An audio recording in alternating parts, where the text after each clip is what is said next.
Just waiting for Chairperson to join us, and then we should be starting in the next 2 minutes. Thank you.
Portfolio Committee, our support team. Good morning to our guests, the Human Rights Commission, and the team that is leading the Right to Read campaign, and DPE, the Minister, Deputy Minister, DG, and the entire team. Good morning to everyone that has joined us today. Apologies for logging in a little bit, a few minutes late. I was just getting settled. Apologies for that. We are having this meeting, which is scheduled on our program to discuss a very important topic, and that is the whole issue of reading for meaning of our learners, and what has been discovered as a severe crisis where almost 70% of our learners cannot read for meaning in the schooling system. So this is a very important discussion for us as a portfolio committee. And I do hope that it is going to bear or yield desired results.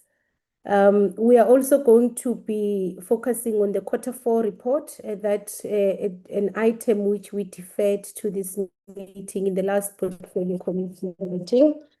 Because we've had this presentation with us as members of the portfolio committee for the past 2 weeks, if not 3 weeks, I am going to really request the department to be precise in their presentation of the report, focus on targets that have not been met, focus on areas, highlight areas of challenges, so that we give members more time to engage with the report. As I had said in the last meeting, that it shouldn't be a ticking of boxes exercise. It should be our intervention and our interface with that report have to be very robust, because that's one of the most important instruments that we utilize as an oversight body to really get an understanding of the work of the department, and if the department is doing what it said that it set or it planned to do, and if what they are doing really is translating to tangible results on the ground.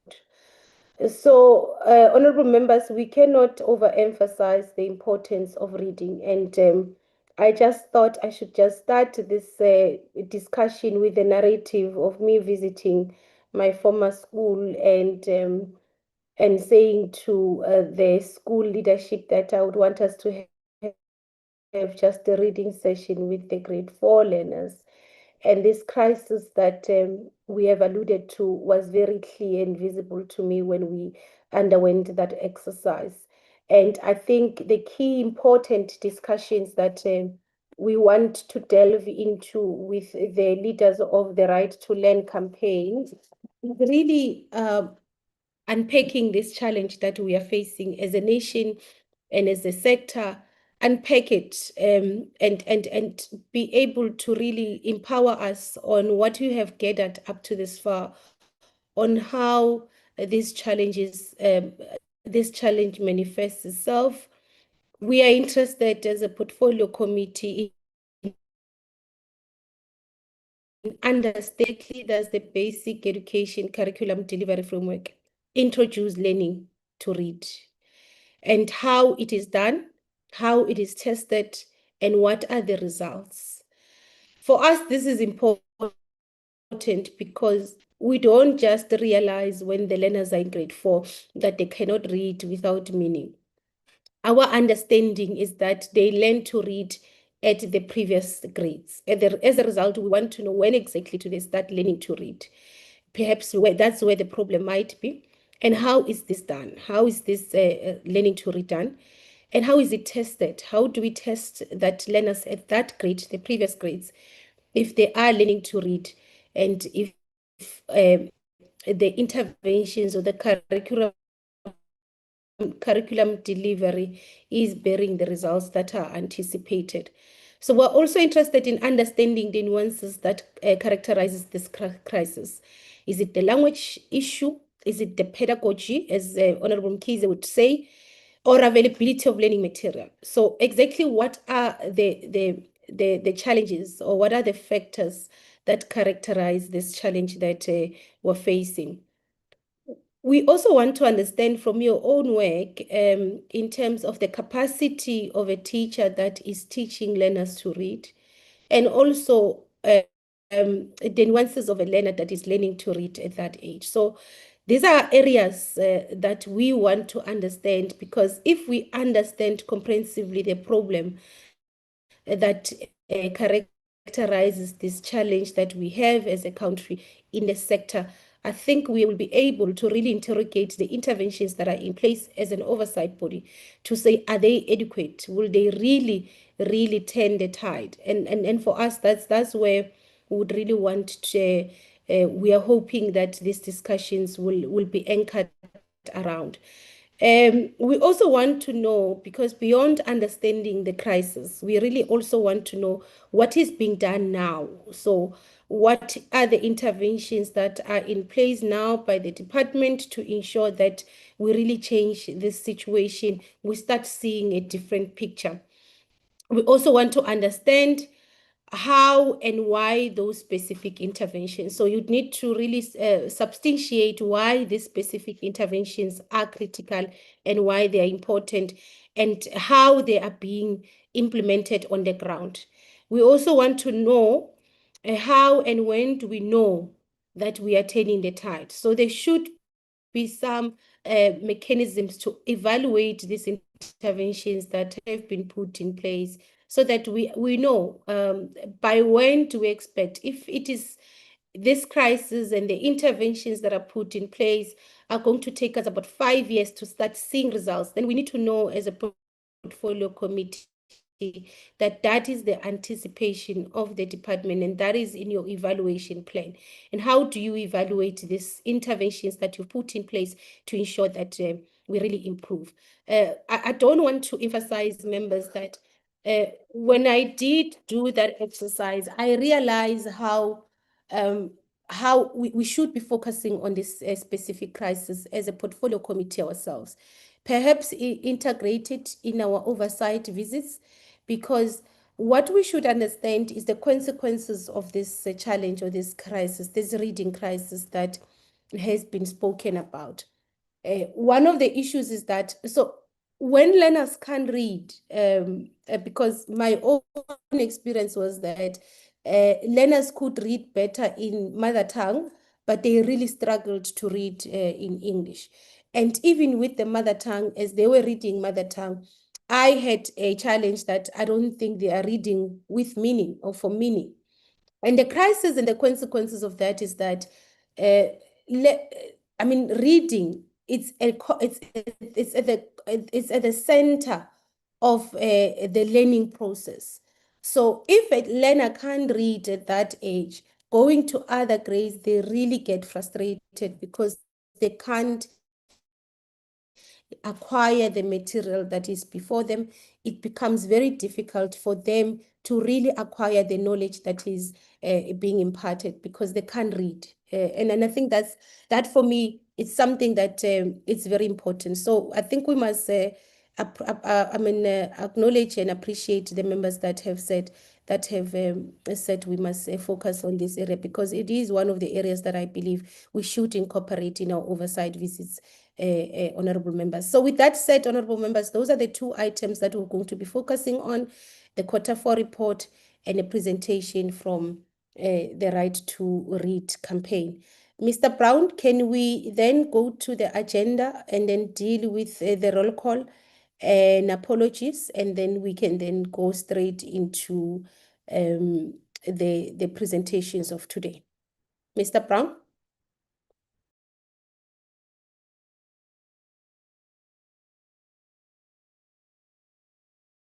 Thank you, Chairperson. I'm hoping members can see the agenda on the screen.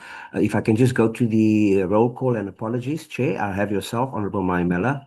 I have Honorable Govana, Honorable Low, Honorable Magagula, Honorable Jordan, Honorable Mkize, Honorable Mgadi, and Honorable Komani present. Chair, apologies received. There was an apology for the Minister, who is currently at an intergovernmental committee convened by the Presidency. I know that Dr. Mahule, Deputy Minister Dr. Mahule, will be leading the delegation. I have seen the DG on the platform, but I have also received an apology for the Director General, who is currently still abroad, and the acting DG will be Dr. Whittle. From the staff point of view, Chair, just to indicate that Ms. Portia Mbude Mchikwane is still on medical leave and she won't be joining us today. And then just to request that Ms. Stella Mkosana, our CA, be allowed to be excused after the roll call, etc. And then, as there's some travel logistics that she needs to be finalizing this morning. Chairperson, thank you very much. Thank you very much, Mr. Brown. I think that suffices. Mr. Brown, can we deal with the minutes of the previous meeting?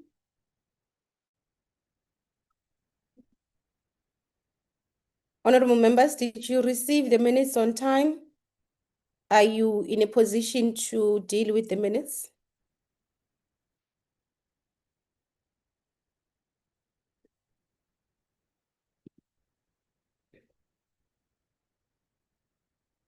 Okay.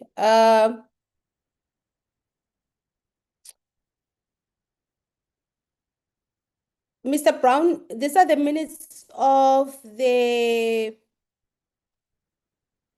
joint meeting. Oh, okay, I remember. The joint meeting we had with higher education, labor, and youth and persons with disabilities on ECD practitioners training. Honorable members, can we deal with this minutes? Are there any amendments, corrections on this set of minutes?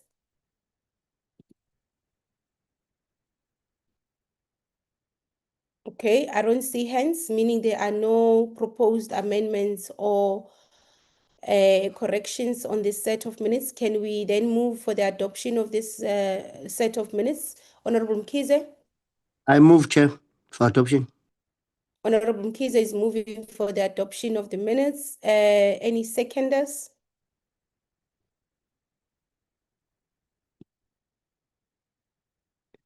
Okay, I don't see any hand on my side. Members, any seconders for the move to adopt this set of minutes?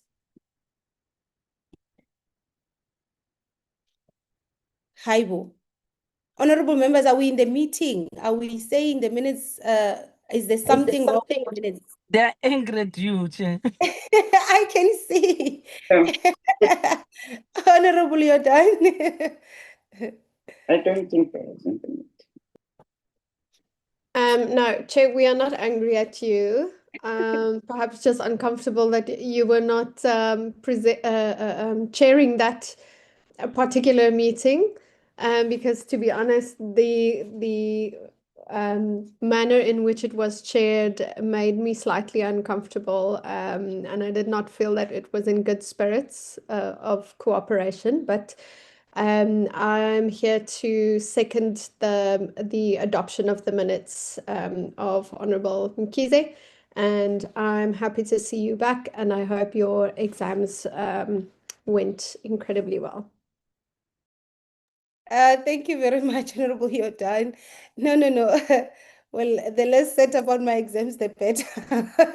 I really don't want to talk about them. But Mr. Brown, so this is the minutes of a meeting that we had ourselves. So we were chairing that meeting, right? That is correct, Chair. I think Honorable Jordan may be Is referring referring to the meeting, yes, the higher with education public works and higher education. Yes, yes, yes. No, no, no, honorable members. So this is our minutes. It's the meeting we held with Department of Labor and women and youth and persons with disabilities, where we're discussing ECD practitioners training, and we're discussing issue of inclusive education, especially for learners with special needs at a higher institutions, and also transitioning to the labor market.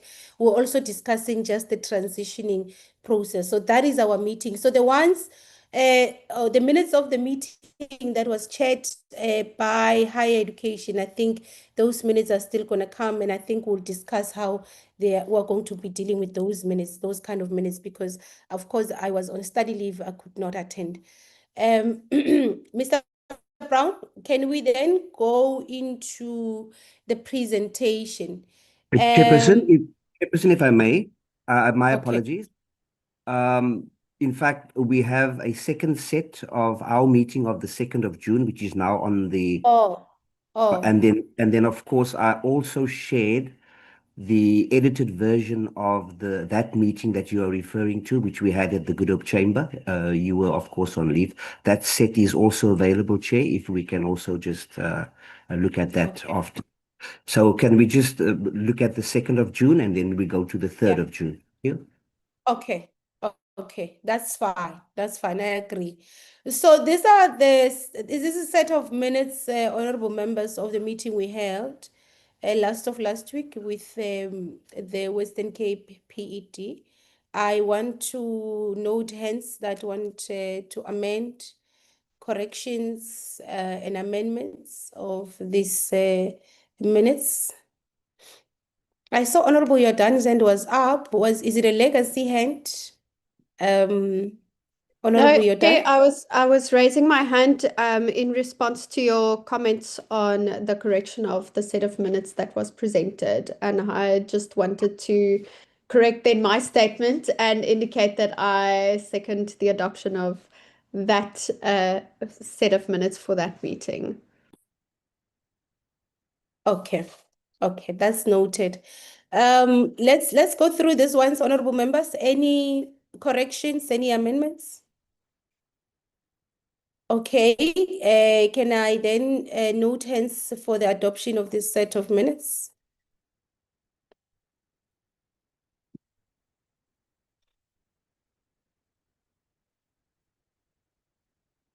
Honorable, yes, honorable. Molastulo ke le honorable Low ke sekasekile di-minutes tse ke ile le ka tsone mme ke ya go tseba gore ke di adopte molastulo ke lebogile. Thank you very much, Honorable Law. Mr. Brown, do we have interpreters in the meeting? Chairperson, unfortunately, there is a mini plenary that our colleagues have to be at, and unfortunately today we won't have the services of our interpreters. Thank you, Chair. Okay, that's really unfortunate. But Honorable Law was moving for the adoption of the minutes. Honorable Makakula. Good morning, Chairperson. Chair, I second the adoption of the minutes. Thanks. Okay, the minutes are duly adopted. Mr. Brown, the last set of minutes, honorable members. Now, these are minutes of the meeting that Honorable Jordan was speaking about. I do believe that in an in-committee, we will discuss that discomfort on the chair. I was not part of the meeting. So I don't know what transpired, but I really would encourage members that did attend, because we encouraged members to attend. It was a joint meeting, so we were expected to attend that meeting. So members that attended that meeting, please assist us with the adoption of this set of minutes. Okay, Honorable Jordan. Thank you, Chairperson. I move for the adoption of the minutes. Okay, Honorable Jordan moves for the adoption of the minutes. Any seconder? And that will be between Honorable Van der Walt, Honorable Govana, Honorable Law, because those are members that were present in that meeting. Chair, if I may, I was present for time and then I missed and then I went back online. So I was not present of the whole meeting, so I hesitant to approve that minutes. Okay, I understand. Honorable Law, Chairperson, Honorable Govana. thanks, Chair. Greetings to yourself, honorable members. I support, I second the approval of the minutes. Thank you, Honorable Govana. Do drink something with ginger and lemon. Okay, I think we are done with minutes, Mr. Brown. Honorable Makakula, is it a legacy hand? Yes, it's a legacy hand, Chair. Sorry. Jameson can also assist, Chair. Jameson with lemon. And all back chair, all back also. Honorable Mkhize and Honorable Law, order. Where is Jameson coming in? Was speaking about ginger and lemon, so that Honorable Governor can feel better. Let's get into today's session. DM, we are going to hand over to the department to make a presentation of the Q4 report. Please, DM, as we had requested that, can the department be precise, because we've had this presentation for quite some time, so members have really went through the presentation. My request is that So we're not expecting the presenters to read word by word because we do have the presentation. We had the presentation for some time. We're expecting the presenters under every item to highlight the challenges, to highlight the targets that have not been met and the reasons as to why they were not met, so that it gives us enough time to engage with the report. DM, you're welcome, Dr. Mhauli, and over to you. Thank you so much. Greetings.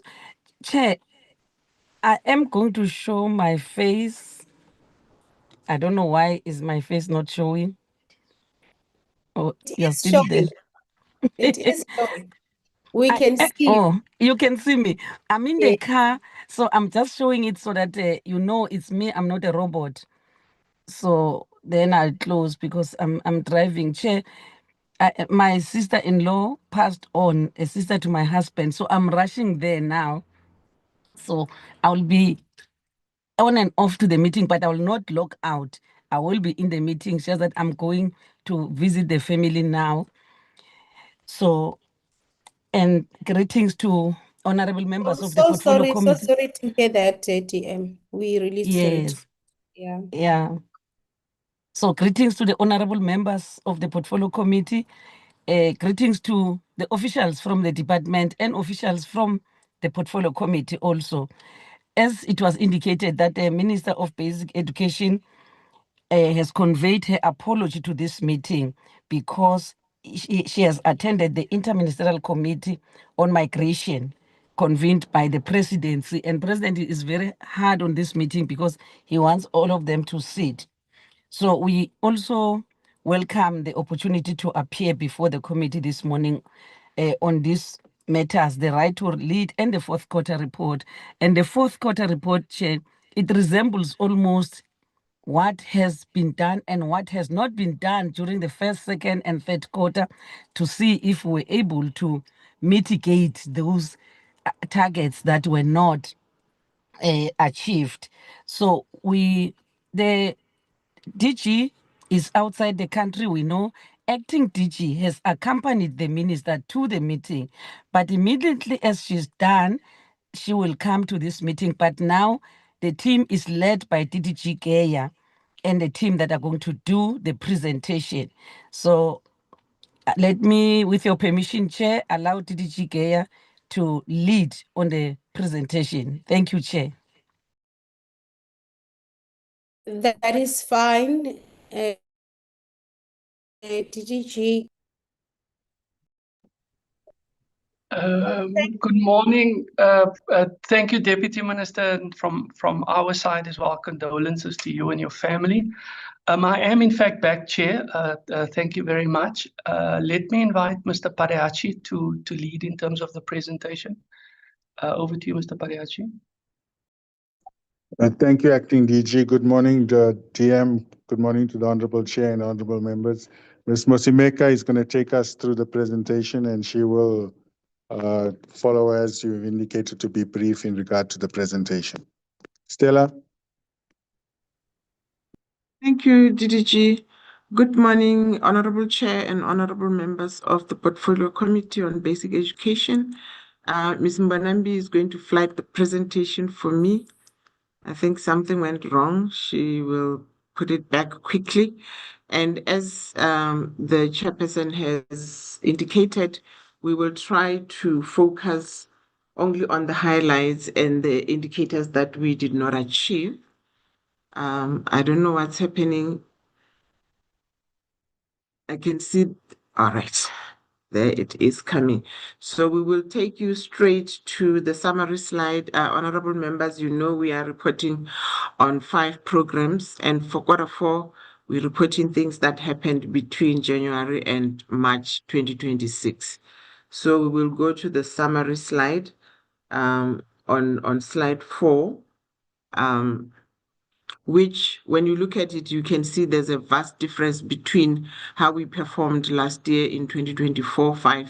In the fourth quarter, we were at 90%, and this time around, we have achieved only 69%. If you look at the the whole pattern of indicators so that you can have a context of what is happening here. You realize that last year, or in the previous 5-year term, which ended in 2024-25, we had very few quarterly targets. Most of our indicators were annual targets, and for instance, you'll see we had 9, and this year we have 24. So in the new term, we have tried to improve how we plan so that we measure service delivery. Most of our indicators previously would be measuring things like a report on this or a sector report on that, which is not very good. So the change in approach of sharing our actual outputs and also our outcomes and impact led us to having quite a few indicators that are directly measuring a service delivery. And maybe that's why we are still struggling in achieving them at the moment, because we were not used to reporting in that format, and our systems for monitoring and keeping data properly are not yet in place. So that's where we are. But this picture changes when we go to the annual report, which you will receive around September, October, after the end of the financial year. The achievement is much, much higher. So we can go to, I'll just touch the highlights of the minister, the DG, and the DM. Then I will zoom straight into the indicators or the targets that we did not achieve. For the minister, the year started with the release of results, where we had an 88% pass rate of our NSC results. And after that, we held a successful basic education Lekgotla towards the end of January. Next slide, please, Nozi. For the DM has been going around doing oversight visits to different places, to different schools. And what we are highlighting here is her monitoring progress in quality learning and teaching in the Tshwane district, and including also, distributing things like sanitary packs to schools where they are needed, library materials, donation of schools for learners who don't have school shoes. So those are some of the key things that the Deputy Minister has been doing. Next slide. For the DG also participated in the release of results by sharing the technical report, which really zooms into what went on into the, behind what we see as pass percentages from province to province. And he is continuing with engagements with provinces and districts and schools, usually by the end of the financial year or towards the third quarter, when exams are being written between October and November. The DG would have rounded up all 75 districts. So that work continues. But besides that, he also visited some infrastructure projects in the Eastern Cape just to see what is happening. Next slide, please. The following slides, I'm not going to talk to them. You've seen them over and over again every quarter, because we were just highlighting some of the things that changed during the year when we retabled our APP, and justification for that was alignment with the MTDP that we are responsible for as a sector. In Program 1, we achieved all our targets. I won't go through the targets.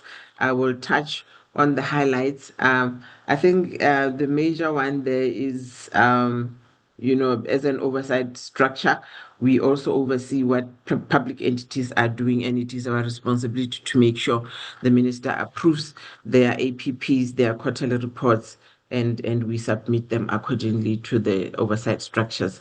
One of the important things is also reporting on a quarterly basis on conditional grants, which we transfer to provinces. If we move to slide 20, we have the first indicator that we did not achieve on number of learners obtaining subject passes towards a national senior certificate or senior certificate. This is our second chance matric program. The target was 5,000 and we achieved 49,994. underperforming by 6. What we experienced in October and November was that there was lower than expected registration of learners. Some registrations were withdrawn, and that led to a lower number than we have done before. So in future, we will track what is happening with this, with the registrations, and also just monitor and encourage learners not to withdraw from writing the different papers that they choose to write. We will proceed to slide 23.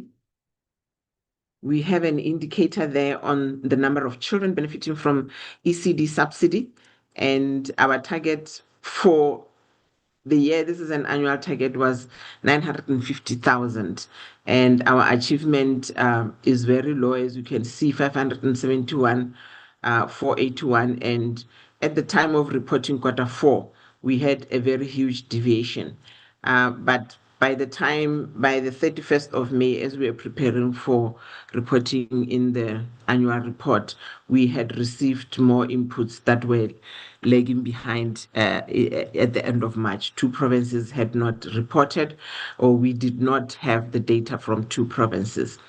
And one of the struggles that we had, or the challenges that we had with some of these programs, is you remember ECD is new in the sector.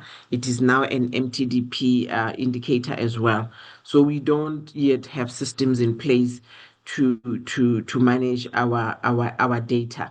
The data has been managed manually from each center to the district, to the province, eventually to DBE. However, as a corrective action, we are rolling out the eCare system.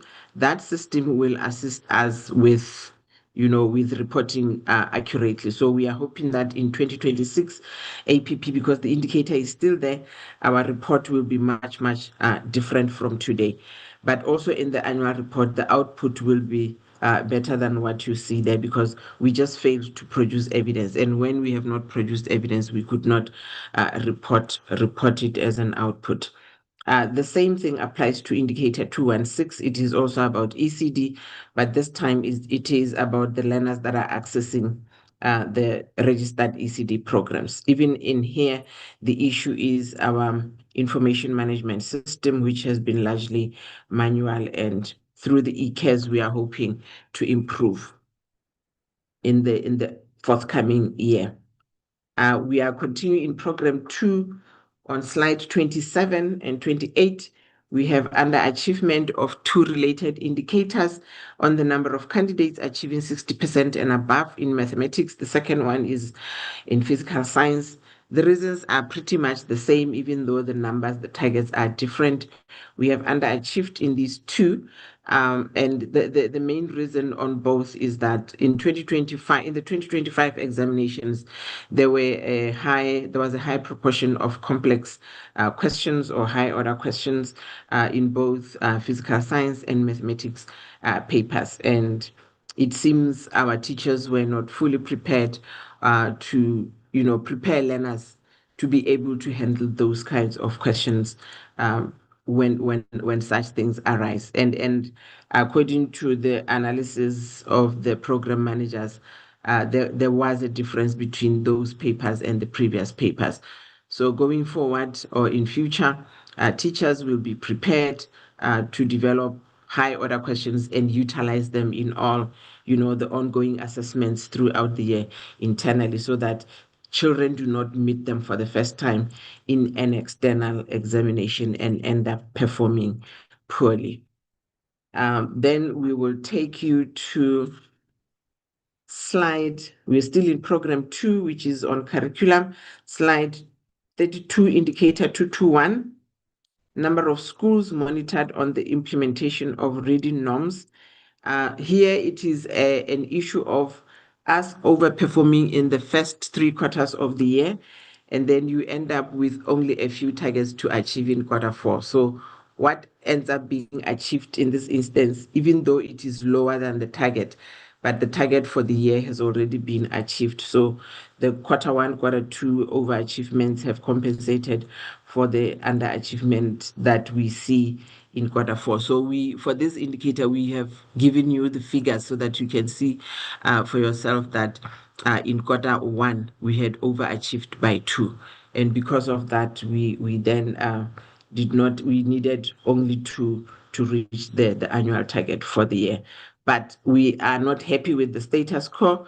So going forward, we are encouraging managers that we must implement according to the targets that are set, so that we don't end up reporting in this fashion where we try to justify why Q4 is underachieved, yet the target for the year is already achieved.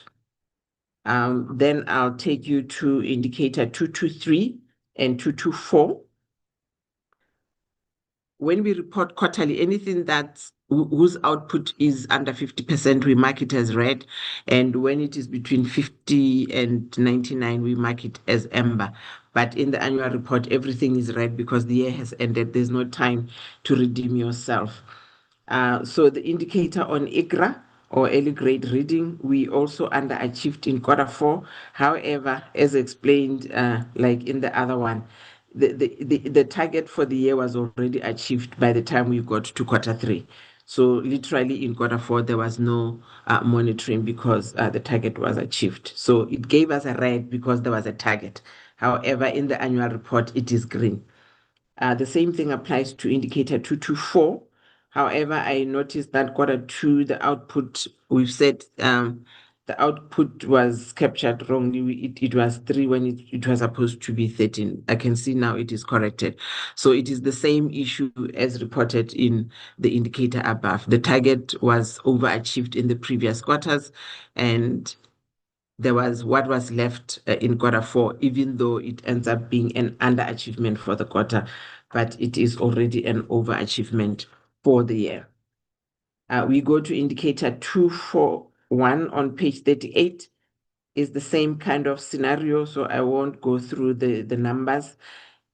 The indicator has been achieved, but because of overachieving in the first quarters, Q4 end up being disadvantaged in terms of its own achievement. Indicator 252 on slide 41. Even though we have achieved the next indicator, the explanations are interesting here. Because of our CS process, policy on screening, identification, assessment, and support, we are encouraging that learners who do not have serious disabilities must be taken to public ordinary schools. And because that implementation seems to be taking ground in our schools, we are seeing that less and less learners with disabilities are not admitted in special schools, but rather in public ordinary schools. And that underachievement of 14,000 is a result of that, because we are now implementing the policy to the letter. And if you look at the next slide, even though just for argument's sake, if you look at the next slide, the opposite has obtained, because we are taking some of these learners to public ordinary schools. Now here we have overachieved our target because of the same reason. We will take you to program 3, where we have program 3 did not underachieve anything, so I will take you straight to program 4, where there are a few underachievements. Slide 69 and 70, they are related indicators, indicator 425 and 426. So I'll just explain once. These are also new indicators that we find in the MTDP as outcome indicators. And here the challenge was that we based our target on an estimate, because we are doing this indicator for the first time. And also the secondary, let's Nosipo, go to the second one, because that's where we have a full explanation. Yes, thank you. So we were doing this for the first time. So we based our target on the national averages that were established through pilot studies. So when you are basing it on a pilot, you don't know what will happen when it's happening at full scale. But also because we are doing full scale implementation of these assessments, the method of reporting on learner performance was improved to reflect learner performance according to the levels, not percentages. So in future, for these two indicators, the new targets will be based on a reliable baseline, because now we have, after this year, we will have a reliable baseline. And also even the new method of reporting used to generate the output achieved in 25-26 will be used to inform that baseline. So this reason applies to both indicators 425 and 426. We go next page 431. We have an underachievement there. This one is not like the other ones where things were achieved in Q1 and 2. This is an actual underachievement. And here it is because in the fourth quarter, specifically in Mpumalanga, according to the program managers, the mentoring sessions that were scheduled were interrupted by the inaccessible roads after the floods, and then the mentors could not return to those provinces. So once that has passed, the term then came to an end, and in future, more targets will be in Q1 and Q2 to avoid the issues in the rainy seasons. 432. Secondary schools monitored. This one is the same case, similar to the ones that I have reported before. Overperformance in Q2 compensates for the underperformance in Q4. The annual target has been achieved for the year. The last indicator is in program 5, slide 76.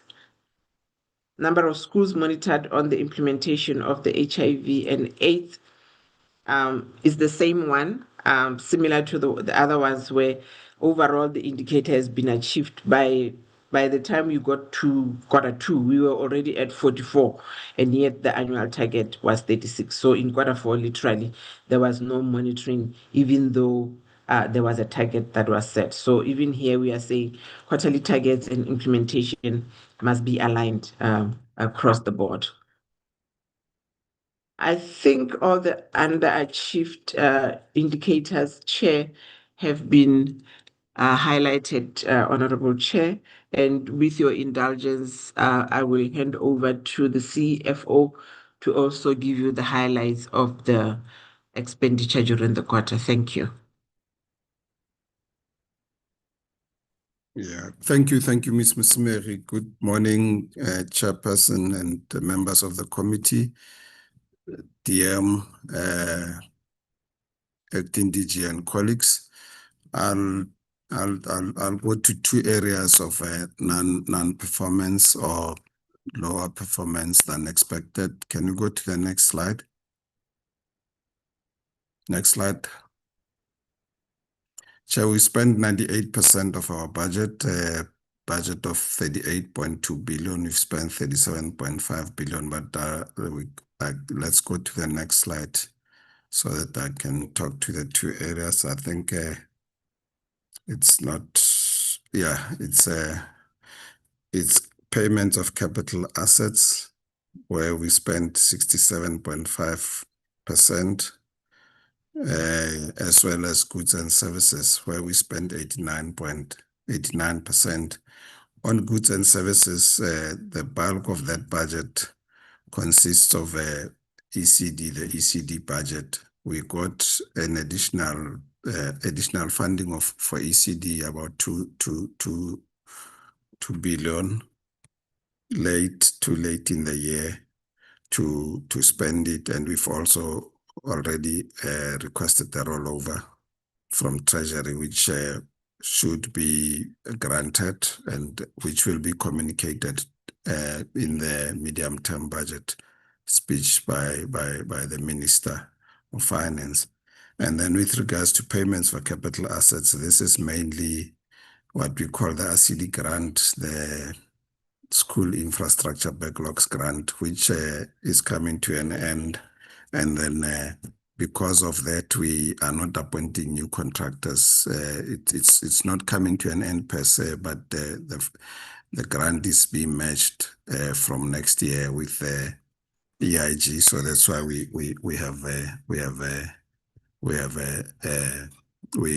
are not appointing any new contractors as such. So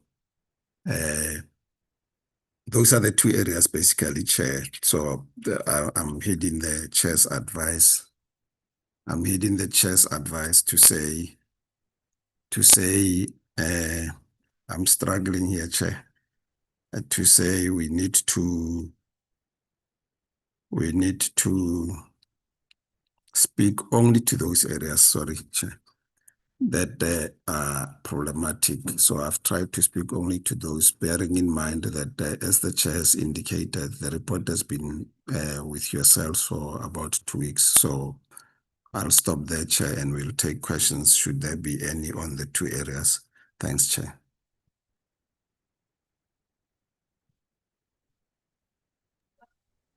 Okay, thank you. Okay, sorry, Chair. I thought, yeah. Yeah, I wanted to also check if the acting DG wants to make closing remarks so that we can move. No, thank you very much, Chair. I'm covered by the presentation. Thank you. Okay, thank you very much. Thank you for sticking to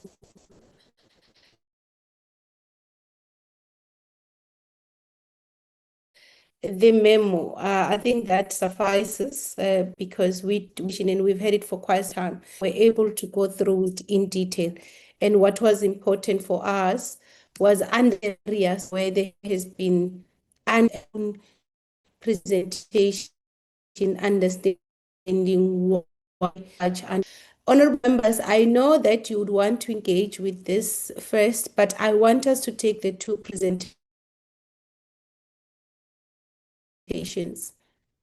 And then I'll give you ample time to presentations after the two presentations have been made. So I'm going to now hand over to the right to campaign. Human is one equal. I'm going to allow the chin and then we allow them to make the presentation. And then after their presentation, honorable members, I am then going to take hands. The right to read campaign. So I'm going to allow you first to do the introduction. Everyone, I don't know who's going to lead the team to do the introduction of the team that is here. And then we move into your presentation. Thank you very much, Honorable Chairperson. I just want to confirm that you can hear me clearly. Yes, we can hear you clearly. Mr. Brown, let's remove this presentation of DBE so that we will allow the others to share their own presentation. Yeah. Thank you very much, Chair. Whilst I give my colleague, Ms. Lekwaba, an opportunity to flight our presentation, I will begin with introductions. Chairperson, I am based in Durban, and anyone who is familiar with Durban weather knows that at sight of a single cloud, the network becomes a bit problematic. So please let me know if at any point my audio becomes distorted or you cannot clearly see or hear me. Honorable Chairperson and members of the Portfolio Committee, Deputy Minister, and officials from the Department of Basic Education, other stakeholders who are present today, colleagues and guests, all protocol observed, a very good morning to you. My name is Fanele Sibong Ndebele, and I am from the Right to Read campaign. Honorable Chairperson, thank you for affording the Right to Read campaign the opportunity to present to the committee today. Before we begin, I would also like to greet and acknowledge the members of the Right to Read campaign steering committee who have joined us today and who are representing the founding organizations of the campaign. I am also pleased to introduce my colleagues, Ms. Siphumelele Luqwaba and Mr. Cameron McConaughey, who will be leading today's presentation and engaging with the committee this morning. Honorable Chairperson, that is all from my side. With your permission, I will hand over to my colleague. Okay, that's fine. Thank you so much, Honorable Chairperson, and thank you so much, Fanele, for the introduction. As Fanele said, I am Siphumelele Luqwaba, and alongside my colleague Cameron McConaughey, will be doing the presentation today. So, as you already know, we are the Right to Read campaign. At our very core, we believe that the inability of the majority of South African learners to read for meaning at the prescribed age is a violation of their right to basic education. Where this all started was around 2021, where the South African Human Rights Commission put together a Section 11 committee to really think through what are some of the core outputs you can expect from basic education. So I think in a lot of ways, we're very clear on some of the inputs around infrastructure, teachers, etc. But what isn't very clear that if you're said to have received a basic education, what some of the core outputs that we should expect. And this is where they kind of landed that at a minimum, we do expect learners to be able to read for meaning in their home language at the prescribed age, which is 10 years old, if they are said to have received a basic education. From there, the campaign has kind of grown.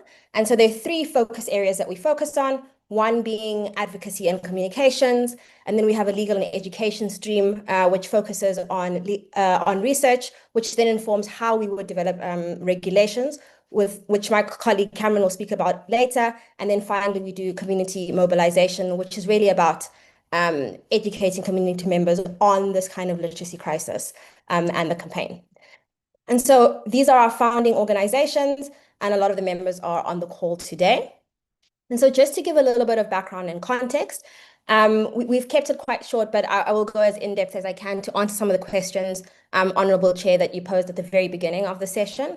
So I think we're all really familiar with the PIL statistic, 81% of grade 4 learners cannot read for meaning in any language. Another really valuable contribution by our own DBE was the Funda Uphumelele National Survey, which was released in 2025. This survey focuses on grades 1 to 4. And just to make a distinction, so PILS focuses on written comprehension at grade 4.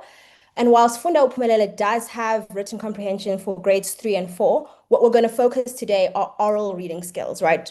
Very different and foundational skills to learning to read with comprehension.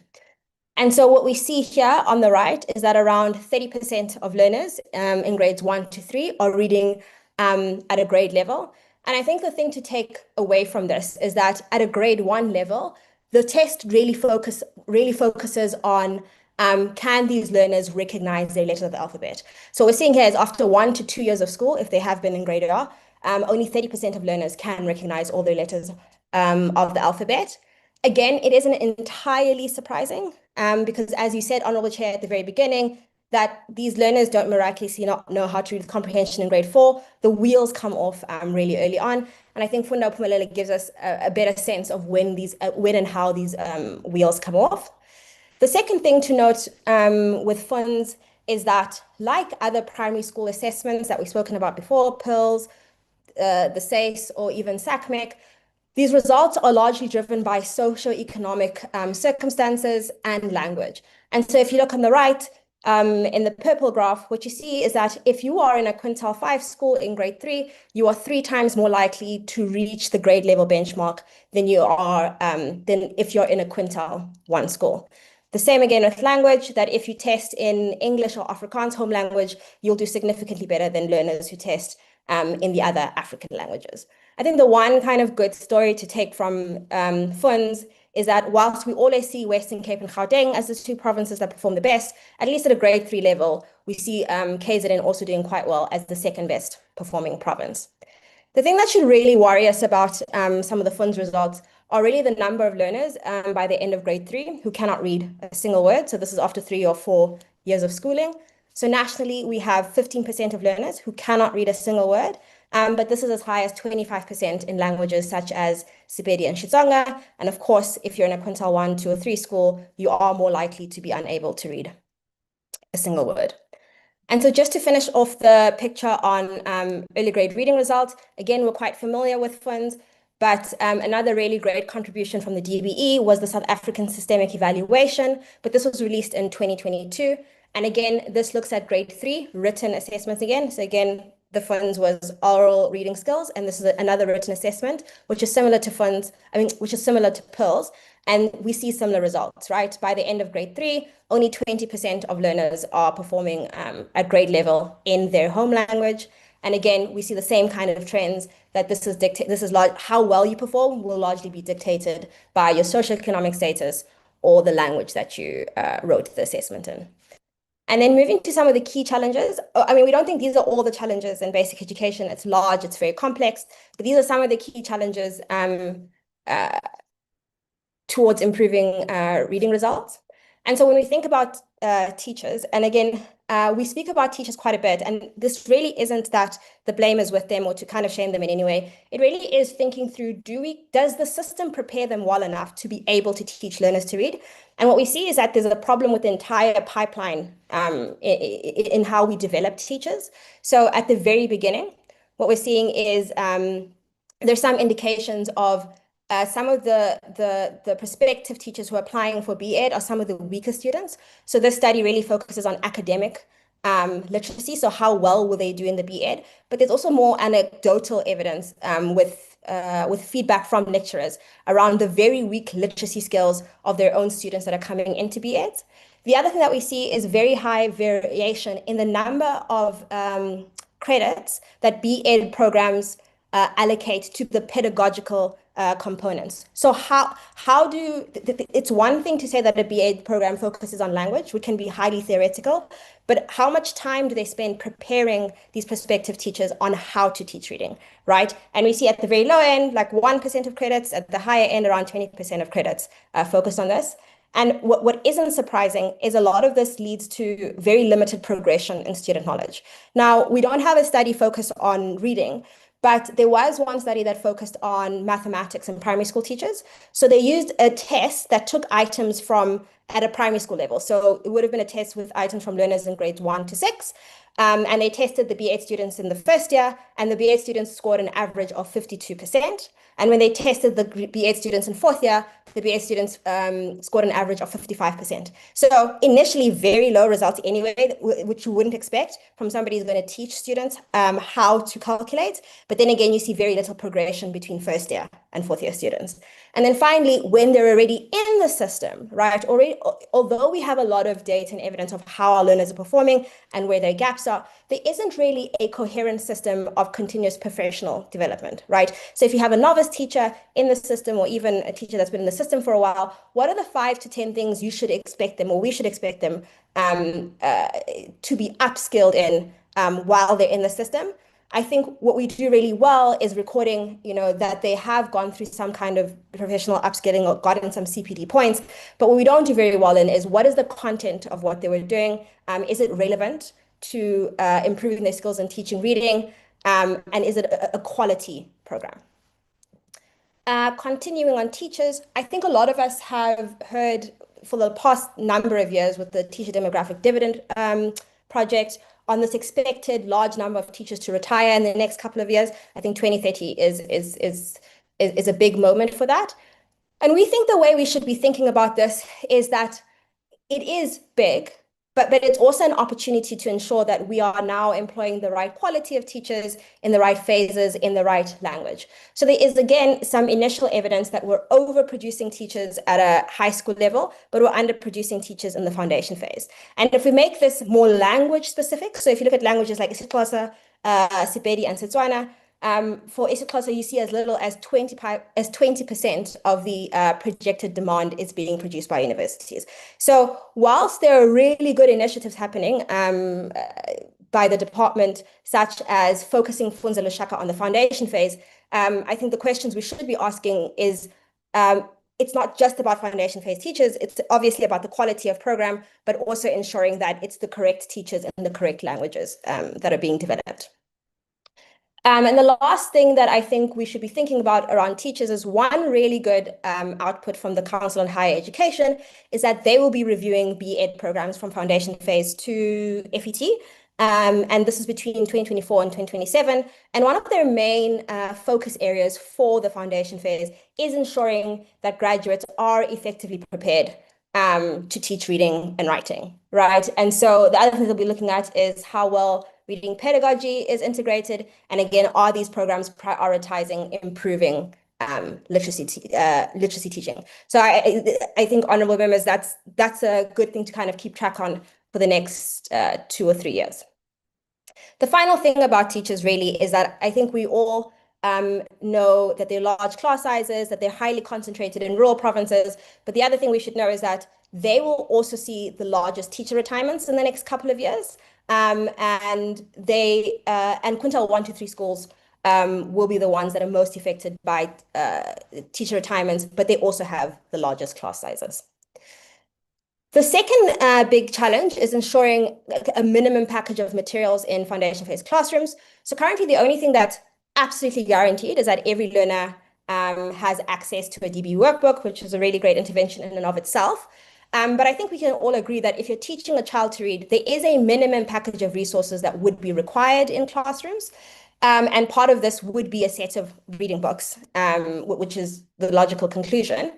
We do think that this new foundation phase catalogue that's been released by the DBE is an opportunity to begin addressing this issue of ensuring this minimum package in classrooms.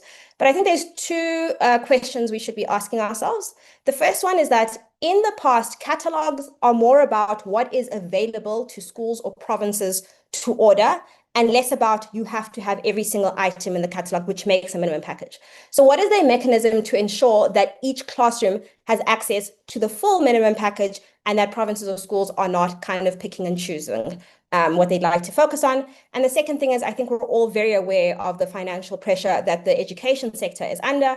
And one of the things that tends to happen is the provinces holding back a portion of the norm, which would fund this package. So how might we ensure that these packages are funded in full, at least over time, and learners receive full access to that? I think the last challenge is assessment. We'd all agree that South Africa does a lot around assessment. You know, we participate in PILS and SACMEC at a regional and international level, but then additionally, there have been some really great outputs from the DBE around SACE and funds. One thing I think honorable members should be looking forward to this year is that because PILS is being collected this year, this will be the first year that we have an understanding of what our post-COVID trajectory is, right? So South Africa was on a certain trajectory before COVID, then we had COVID-19, and a lot of the results we have to look at with nuance, right? Because there's some COVID learning losses that are involved in that. And this will be the first year we understand if our system has gone back to pre-COVID levels, or actually if we're improving at a much faster rate. And what we see by using the kind of Western Cape systemics from last year is that we can almost say that it looks like our system is either back on this pre-COVID trajectory or that we may be improving at a slightly faster rate. The only thing that we would say is that all these assessments are sample-based. So what we understand is the system at a national, provincial, and language level. What we don't understand is at a school or specific learner level, right? And the reason this is important is that if you compare this to something like the matric results, the reason it's such a great accountability mechanism and we can put in place interventions to respond is because you understand the results at an individual learner level, parents understand the results, you understand it at a school level, so it's a lot easier to respond. So I think one of the things that we would recommend or think about is that if we wanted a tighter accountability if we want a tighter accountability within the foundation phase, something like a universal assessment that includes all learners and isn't sample-based would be more appropriate. The final thing from my side is that there's a lot of challenges within the sector, but the great thing about South Africa is that we have a lot of evidence on what works. And this is always some combination of quality teacher training plus quality LTSM, which is always a minimum package or a quality workbook plus teacher guide, and then also different interventions like a teacher coach added or teaching assistants added.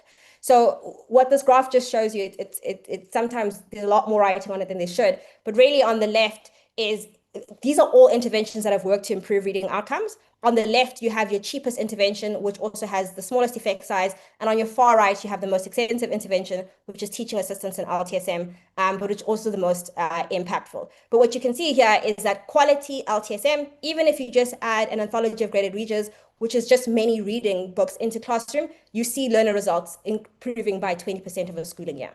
And I think the lesson there is less about we need more money, even though we've added an estimated cost per learner here. It's more about how do we think about what we already have a lot better and in a more coherent manner. So how do we think about teacher training and taking some of the lessons from all these interventions, which is normally it has to be quarterly and it has to be structured and it has to be aligned to a minimum package of materials for it to work differently in our system, because we already do teacher training and annually, we already fund it. We just need to tweak it. A different example would be teaching assistants, which is using unemployed youth in classrooms that are well-trained, works very well. How might we think of things like the Basic Education Employment Initiative differently so that they're trained well, so that their materials aligned with it, so that they can effectively support learners in the system. At this point, I'm going to hand over to my colleague, Cameron. Thank you, Siphumelele. Thank you, Honourable Chair, and good morning to the Honourable Members and the representatives from DBE. I'm going to turn our attention now to how we believe that reading regulations will assist us improving reading outcomes. I think to start with, the DBE has to be credited for at least being aware of the reading crisis for a long time. Next slide, please. Over the past 2 decades or more, there have been numerous policies, announcements, strategies about how to deal with the problem. In 2007, we had Drop All and Read. In 2008, we had the National Reading Strategy. We also had the Foundations for Learning campaign. In 2010, we had a huge new curriculum overhaul. We've got new workbooks and ANAs, annual national assessments. In 2013, we have a draft policy on LTSM. It never was adopted, but it did set out what a core set of minimum materials would be. In 2015, we have Read to Lead with lofty goals of improving performance by 75%. Our president announced in 2019, within 10 years, all 10-year-olds will be able to read for meaning. In 2019, we've got a reworked national reading sector implementation plan. In 2024, we've got a South African national reading strategy and plan. So numerous attempts and numerous policy strategies, etc. And many of these documents are really excellent. But I think, as mentioned in our overview, as excellent as many may appear on paper, they're not binding. And they don't set standards or procedures that have to be followed. They don't place any obligations on the state to fund them. Budgets are sometimes made available to fund them, and maybe at least for a period, but those are discretionary, and provinces can move funds away from them as they please. Also remember that every province will also have their own reading policy and their own strategy that doesn't always align with the DBE's vision.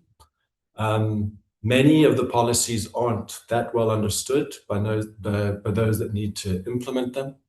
And in some cases, they're not always aware of them, we've found. But we do strongly believe that the process of developing and adopting binding regulations that would contain the best of what has come in the past, as well as in the current policies, would then bind us all to an agreed pathway to get us all on the same page and make sure that we're all pulling in the same direction with a unified strategy. Next slide. We need regulations to make sure that we keep reading as a national priority. If you compare what was said in the 6 administrations' medium-term strategic framework and their medium-term development plan with what was said in the 7th, you can see that there's a fair amount of slippage or watering down of focus. So the first column, the interventions and targets are numerous and very well set out. The next one, in the 7th administration, far less detail. We moved down to the DBE strategic plan. So if you just go back one slide, if we go through the DBE strategic plan, the 6th administration, not a lot of focus on reading, but there was one notable target. That's the 100% of grade 3 learners would learn through Indigenous languages, and that they have graded reading books. If you move to the 7th administration, it changes, the focus changes to mother tongue based bilingual education. And I think probably one of the important things to sort of look at is, if you next slide, that focus has now shifted to that. If you look at the DBE's annual performance plan from 2025-2026, mother tongue based bilingual education is put forward as the solution for dealing with the poor literacy outcomes, or one of the solutions, and we completely support it. And looking at the issue of language and mother tongue usage across the foundation phase and intermediate phase. But I think we need to be careful about conflating a lot of things under one umbrella, because then not everything gets the attention that's required. And we need to be sure that we have very specific plans for those specific problems that are in the foundation phase. Next slide, campaigns, policies, strategies. They need to chart a clear pathway to address the literacy crisis, but they haven't been able to. Yes, there are some encouraging statements made by the current administration about the commitment to foundational learning. But we have to ensure that there's stronger accountability mechanisms. So the suggested regulations would be clear about what's required from all the role players. They'd be measurable in terms of progress. They'd include accountability mechanisms to ensure compliance, and they would need to be enforceable. And I would argue that it may assist the portfolio committee with their oversight visits if there's very real clarity about what it is that they're measuring, monitoring. What we don't need is yet another policy or a new strategy. What we need is everyone using the same playbook and actually implementing it. We know that regulations have worked in the past to varying degrees. We've got them in as minimum norms and standards for school funding, clarifies the state's obligations in terms of how provinces need to be funding at a particular level. We've got our norms and standards for school infrastructure, clarifying what infrastructure schools need to be provided with. We believe that it's at a minimum, the 4 T's, as we call them, this is what should be covered in the regulations, and there may be other things. And that is that minimum core package of text that needs to be available. Every classroom, not some provinces or some districts, but across the board. The very important both pre-service and in-service training, which Siphumelele was mentioning, can't be this huge variation from university to university in terms of what they're offering, what approach they're taking. There needs to be a very clear approach to the pedagogy of teaching and what's being provided to student teachers. And similarly with the in-service training, to make sure that there's a lot more uniformity across the provinces. Maybe it should be determined centrally by the national department, and the provinces would roll it out. But it needs to be a much clearer, uniform approach to the training that teachers receive. There's a lot of discussion about time and are we using it as efficiently and correctly as possible. But we think that maybe enough time is being allocated to literacy in the foundation phase in terms of the CAPS policy, but it needs to match the realities in the classroom. And we also think that that would be supported through the teacher training and the instruction materials. Lastly, testing, as Siphumelele mentioned, we need universal testing so that everyone's being tested, so that it can be used much more efficiently and effectively. It's got to be universal. It has to be constructive. We completely acknowledge that there have been, problems with it in the past where it may have been seen as something that was punitive, and we need to avoid those pitfalls going forward. And we can also build on what we already have in the system in terms of funds and pearls and EGRA. I think it just needs to be noted that, in some instances, new regulations might not be required, because there are existing laws, particularly in some of the teacher training, SACE, South African Council of Educators, and the work they do in the Higher Education Act and what's dealt with there. So it may not be one document, but it may be a number of documents. But the accountability and the strengthening of that legislation is what is important. The other thing to just say on the 4 Ts is what's very important is that there's an integrated approach, and that the various aspects of the regulations really need to speak to each other, to complement each other, so that we're not just all about getting a certain amount of text into the schools, but if that just sits there without the training which goes with it to make sure that the teachers understand how to use and engage with the text, or there's a new set of testing that's done, but teachers aren't trained on exactly how it works and how it needs to be used, and the time that's needed, which runs across all of those items. So there really needs to be good integration so that there's a holistic system. Why we think that the regulations aren't contentious is, well, the minister is already, the Schools Act makes provision for her to adopt regulations where she thinks it's necessary. It's clear that Parliament thought that there are going to be instances where the minister needs to adopt legislation on issues of huge importance, and I don't think there's any issue that could be more important than this one.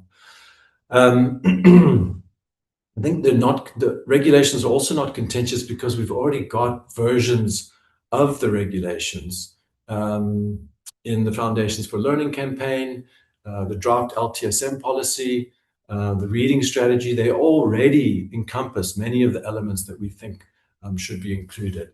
So much of that content is already in existing policy and strategy documents. Next slide. I think it's what the regulations are not. Probably the first thing is we don't, and it's not on the slide, but there shouldn't be just another layer of bureaucracy. If you look at many of the past policies, there's been a lot of attempts to possibly ask for too much reporting, too much from teachers, just adding another layer of responsibility. So we understand that there needs to be some give and take in terms of if we're adding something to the system, maybe something needs to give way. But they're also not a guide for how to teach reading. That's not what they are.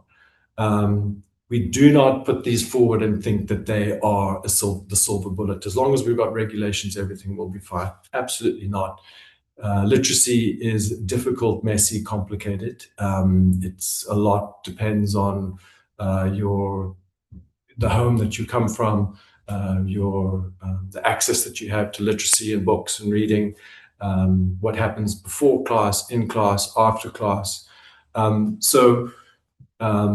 Just because we have them, we don't for a second think that it will resolve the problem, but we do think that it forms a very important part of the puzzle. And regulations are also not meant to replace the good work that's already been done. It's really just trying to cement, concretize, unify, bring it together in one place that everyone can understand, so that it can be implemented. So what are the campaign's next steps? Current steps, we're producing research papers on each of the 4 Ts, and we're making these public. We're submitting them to the DBE through the National Education and Training Council, and we're happy to make them available to the Portfolio Committee or anybody else that would like to read them as and when they become available. I think we've got 2 that are available so far.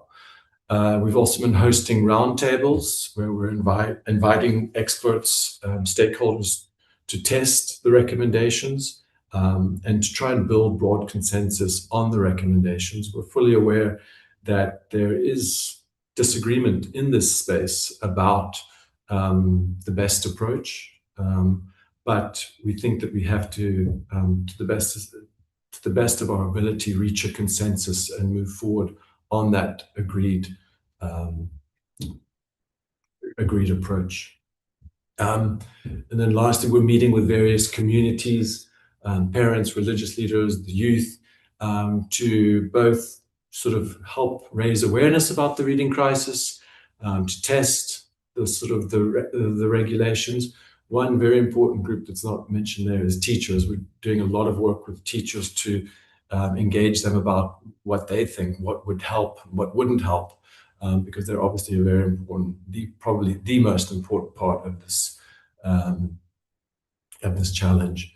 So lastly, the recommendation that we have is that we want the committee hopefully will engage with the idea of binding reading regulations, consider how they could strengthen the implementation of reading policies and programs and move the needle on the literacy crisis. If there's one thing that we simply have to get right in the education sector, it's reading for meaning by the age of 10. Thank you.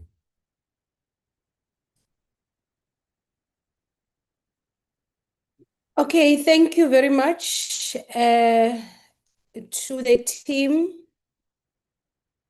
the collective team from Right to Read campaign. Thank you very much for that very important, comprehensive presentation.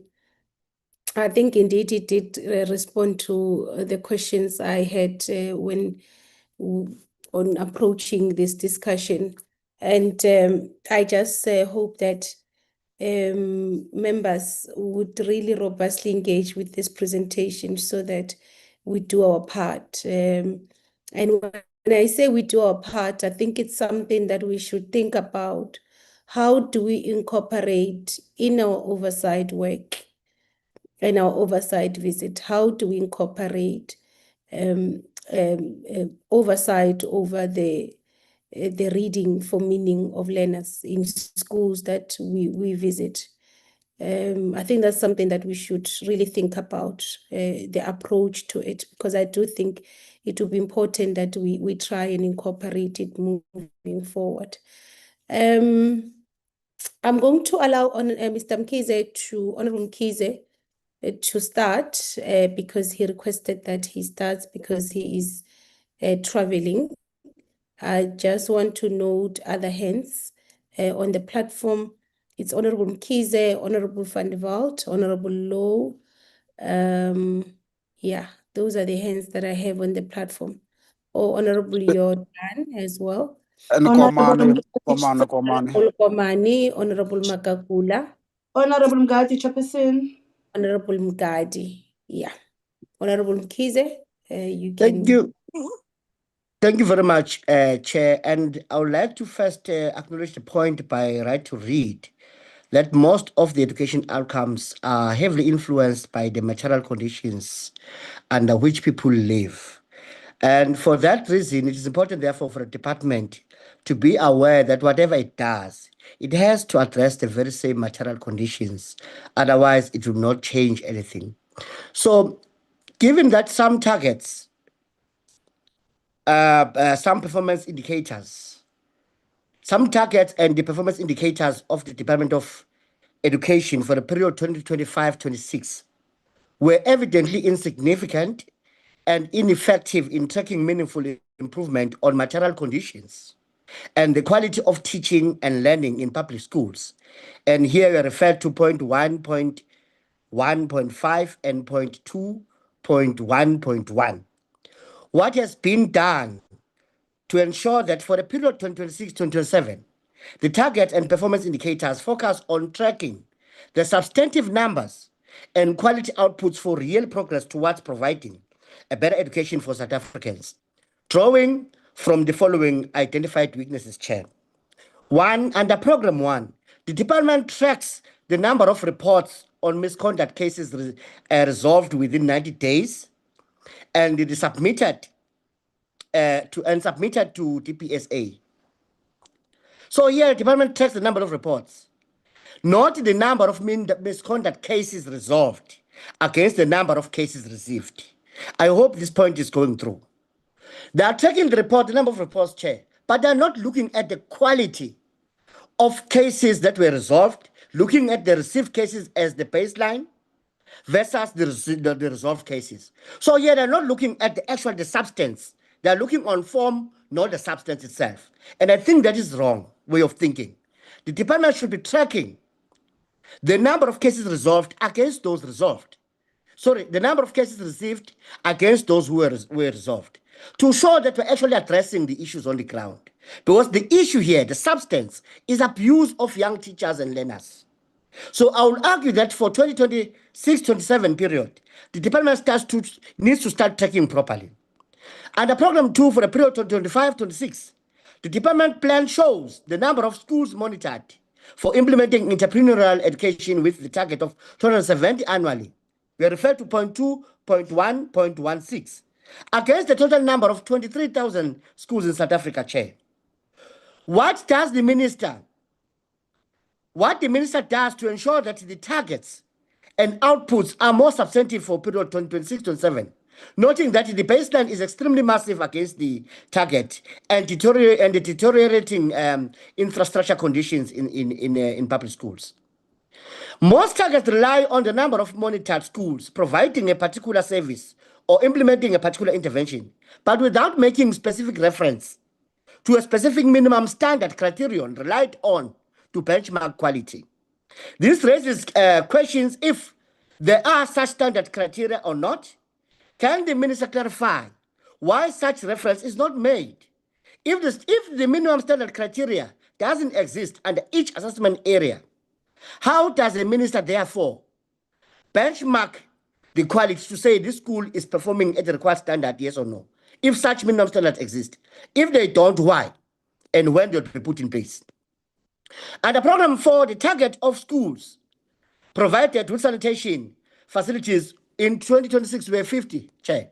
And this year, there are only 57, with a backlog of 140 billion rand, as also seen during the oversight visits. In this year, it's just 57. So the question is, when will the department start to address the perpetually growing infrastructure backlog in order to abate the deteriorating material conditions? Another point, Chair, is a question. Considering the recommendations entailed in the latest AXA report, 2024-2025, the Department of Basic Education is fraught with persistent, fruitless, and wasteful expenditures, irregular expenditures, and unauthorized expenditures. These have worsened the administrative function of the Department of Basic Education in South Africa, depriving youth of meaningful chance to proper education. The current TPE report to the Portfolio Committee on Basic Education shows no progress made, either on the findings nor the recommendations by AXA. The same report you are making to us today, TPE, should be speaking to these challenges. You should be telling us what progress you've made against these findings, what specific activities you had to address these findings. It has become a critical performance area for you, because it's a problem that kills the department. So in light of this, while there is no progress report against the implementation of AXA recommendations, as part of strengthening the TPE and portfolio oversight and accountability function, perhaps under Program 1, which deals with administration, considering the perpetual significant harm made by fruitless, wasteful, irregular, and unauthorized expenditures in the system. Would the minister find it appropriate and useful to include the activities and performance indicators on the implementation plan, or specifically on AXA recommendations, as part of improving portfolio oversight, accountability by the department? If not, what alternative methods or means made by TPE to the Portfolio Committee on Basic Education to track the implementation of AXA recommendations? There's a gap there, Chair. We can't track how they're performing against these, and it has to be resolved. So finances, you didn't report on deviations. We need to know finance, the CFO, how much deviations are happening there? So that we know if we are properly managing, yes or no. Because looking at the percentage of expenditure only is defeating the purpose. We must know if you're complying and how much you deviate, so we can check if you're at the right percentage allowed for deviation. You need to report to us on irregular, unauthorized, fruitless, and wasteful expenditures. We need to know what have you done to address those. Are you succeeding, yes or no? If not, what are you doing to succeed moving forward? You must report CFO what financial management strategies are in place to improve on the AXA findings. Lastly, Chair, talking to my colleagues, right to read. I would like to know, right to read, how do we empirically explain the number 3 performance of KZN on rating, while it is the biggest education system and the top performer nationally? We need to have empirical explanation of that. How does it happen that one's perform best, but one reads poorly, which is really contrary to the current evidence? If you can't read properly, you should then perform as poorly. But in this case, we see KZN being number 1 in performance, but being number 3 in terms of proper rating. So we need to really find what could be empirical explanation of this. Does it have to do with your methodologies in terms of data collection, or it got to do with other factors that are known to me? That's why I have interest in this research area. Besides social factors and overcrowding, right to read, what DPE program specific factors contribute to reading challenges? I'm trying to invite you to also have a framework of the programs of the department, so that when you do your data generation, your examination of facts on the ground, you also track them in line with department programs, so that you have pinning findings to say, this underperformance is due to underperformance in this program of the department. These are the activities which are not there, and this is what we are finding, this is what has to be done. The pinning findings, which take us straight to remedial action. If I could just invite you on that. Lastly, Chair, can we, the teachers, read satisfactory according to you, right to read? Have you made any teacher-specific findings with recommendations? I see that I was asked to ask the last question. That was my last question. Thank you, Chair.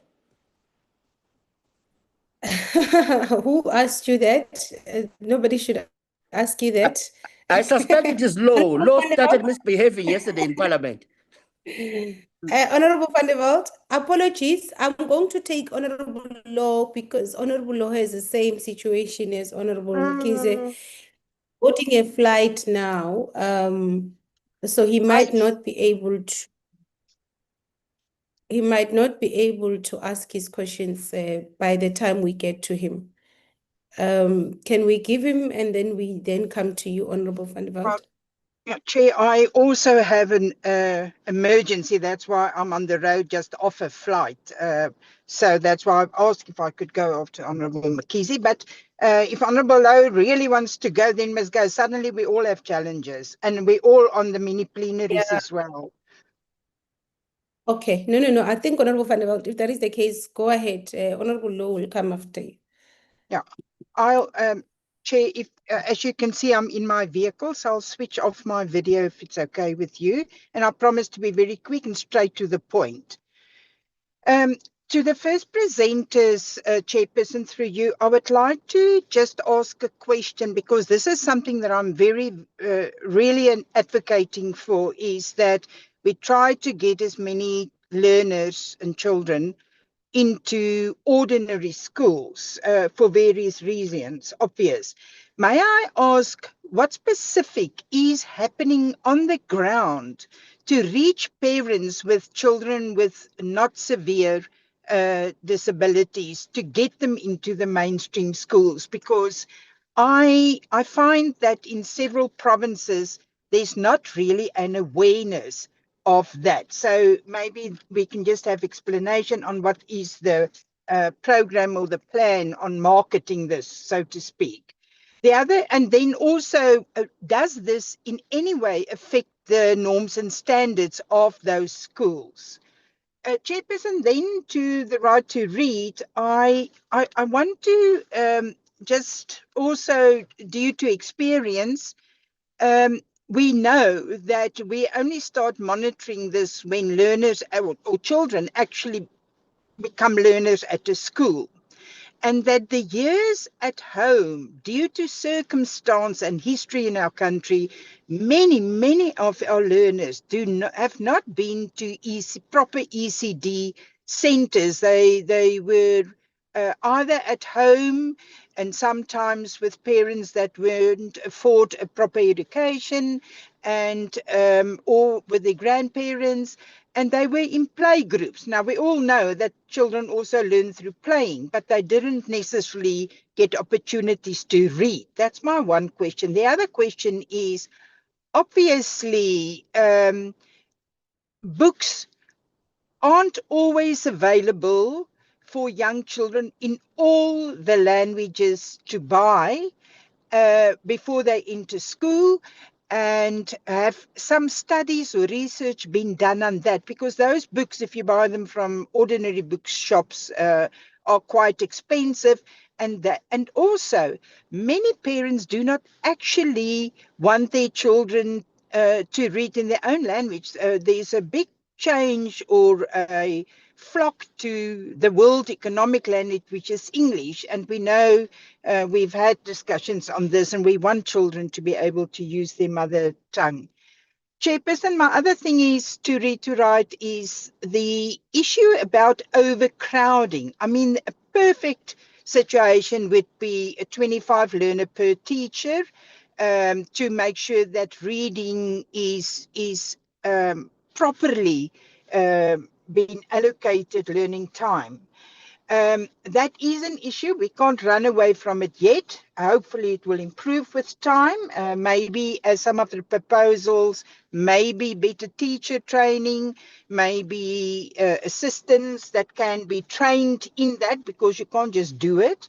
And then my second last question, Chair, also, if you cannot read properly, proper maths becomes a challenge to you. There's been studies done on that too.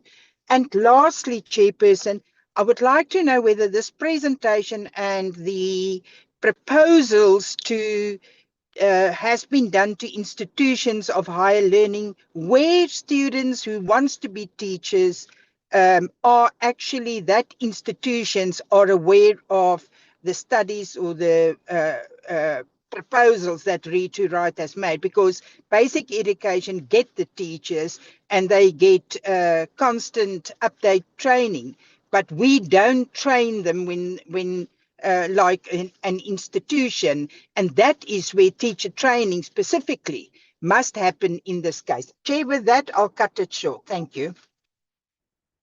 Thank you, Honorable Van der Walt. Honorable Law. Thank you very much, Chair. I will just show my face, but I will not be able to continue the video due to the network issues. But I thank you, Chair, for giving me the opportunity. Let me greet my honourable members in the name of the mighty Lord Jesus Christ. And let me say that peace be unto you, members. And let me also greet the departmental officials, the minister, the DM, the DG, as we continue to engage the department. And I must applaud the department. At least they listen to my good self. At least once in their lifetime, they've listened where they've increased their number of quarterly targets, as we could have told them in the previous engagement. And that means they could have went through to analyze, and they are indeed working towards making sure that we are making sure this government is working together. We also appreciate the 69% attainment of the quarterly targets, which entail the 88% of the metric results. It means what you do as you perform, it will give a good result. That's what we've been entailing, to say what you do on the ground will have to entail what you're doing. All you do in the offices must entail what you do on the ground. So it means while we see the attainment of the 69% has resulted to the 88% metric pass, where we have seen a full workbook delivery, and we have seen an increase of learner retention. We must applaud the department. But however, we must raise a concern on the 21% performance, where there's a decline in compared to the previous years on the fourth quarter, Chair. We must therefore, it attest therefore this thing to failures to attain crucial performance target, such as your early childhood development, your mathematics and physical sciences performance, and foundational literacy, and the numerous outcomes which are priority, Chair, which you need to look on to. And I think as the ANC, mostly we are concerned, as the study group of the ANC, proudly so, we are concerned with the misalignment between expenditure and performance. Must look on to that. It is quite critical that when there's a misalignment in expenditure performance, it will result to not good results. So we are working on indicators through the outputs and the indicators to make sure that at the ultimate end we attain the 100%. And we only not want to comply by attaining 100%, but it will be good if it becomes the good result that I've already highlighted to say, as you continue to do good, it shows on the ground you are doing good. And we've seen schools in terms of their maintenance performance budget where they're trying to cover up because of the oversight that has been robust and honest and very not biased towards those who are a minority, but to the majority who are the working class. So we applaud that with regard to that. And I must say the department must continue to do that, Chair, with regard to that. So I'll also want to check on to the same time several programs that have recorded substantial overachievement that includes sanitation facilities, classroom construction, and teacher training and school support participation. It's quite enormous, we must applaud.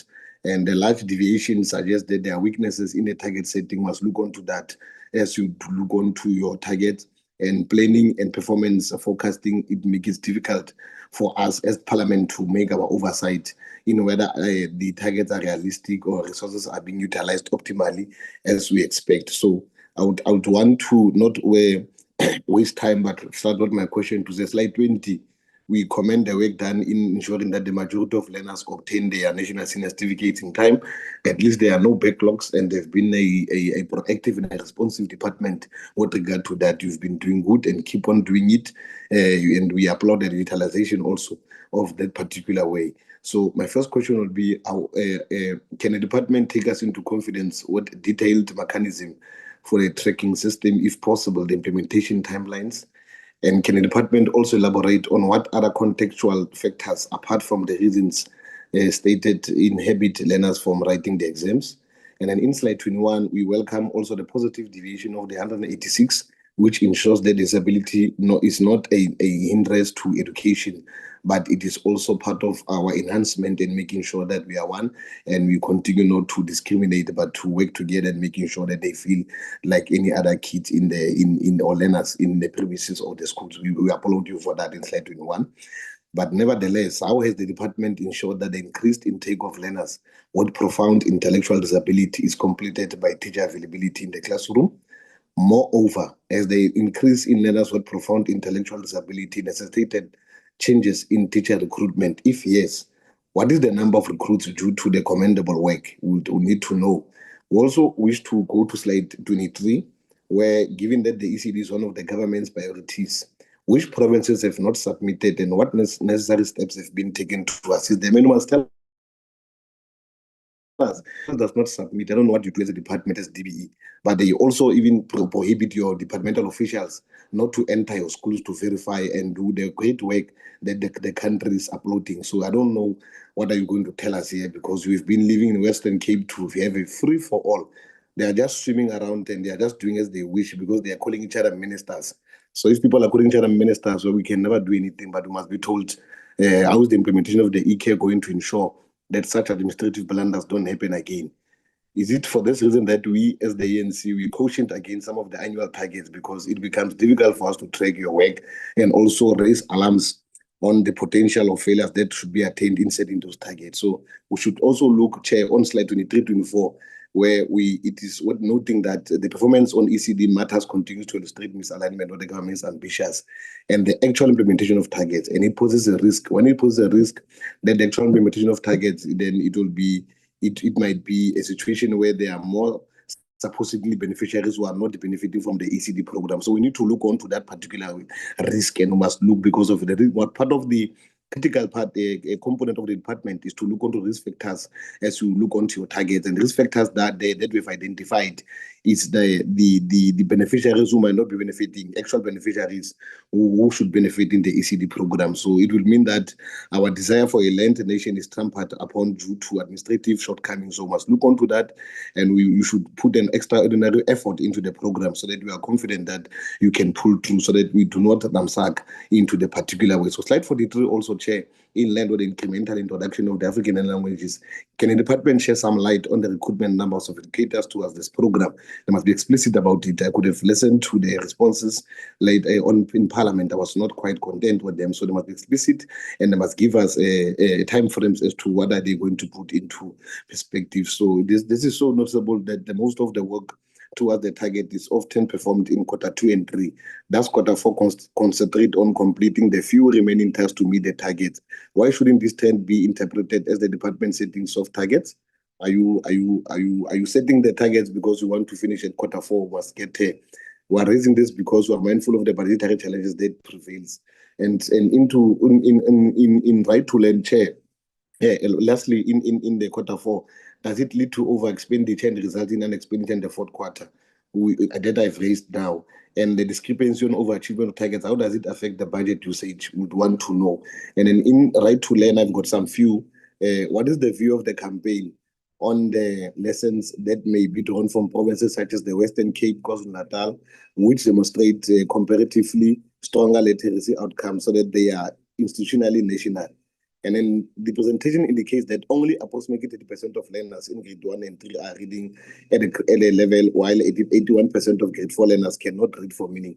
What explains the continued stagnation in foundational literacy, despite the years of targeted literacy interventions and substantial public expenditure on basic education? Lastly, what will be the specific proposed remedial plans for language such as Pedi, Sixhosa, and Tshivenda, Setswana, where reading outcomes are particularly poor? That's also a challenge because the very languages there was a limited interest for publishers in a national catalog. So can you get that, Chair? Thank you very much, Chair. Thank you very much, Honorable Low. Honorable Yodan.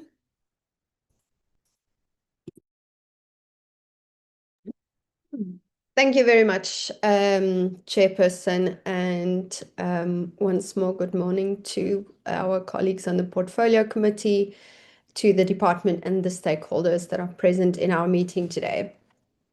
Chairperson, I'd like to first pose my questions to the department on the quarter 4 report and will follow thereafter with the questions based on the Right to Read campaign's presentation. And I'm quite pleased, Chairperson, that actually we are presenting these two items today at the same time, because it actually gave us an opportunity to understand how the department is or has been monitoring and addressing the literacy crisis, and then to also hear some of the solutions that are presented coming from the Right to Read. So, Chair, when it comes to early childhood education, we are seeing that there's only 7 out of 9 provinces that have submitted their data in terms of the number of children that benefit from the ECD subsidy. And, looking at the presentation that was given today, surely we cannot underplay the importance of receiving data and to be able to analyze and assess how the department is performing. I'd like to know which 2 provinces had failed to submit the validated data and what remedial actions are being applied. And then, of course, what the department's best estimate is of the actual beneficiary count of the ECD subsidy. And then, Chair, we are seeing that 1.25 million children accessed registered ECD programs, while only 571,000 approximately of them benefited from the subsidy based on the data that we do have available. And the reason that that's being reported for this number being so low, less than half of the number of children that are accessing ECD centers, is because of the underreported data. But does the department then know how many children are unfunded in ECD centers? How many are partially funded or funded through other mechanisms? And what does this imply for equitable and universal access to early childhood education? Then, Chair, there are several ECD-related NGO transfers that show 0% expenditure. The Uhambo Foundation ECD, the SA Congress for ECD, etc. While other transfers were fully spent. Perhaps the department can just clarify this for us. Were the funds not transferred? Were they transferred late? Were they withheld? Please can they share some more information on that?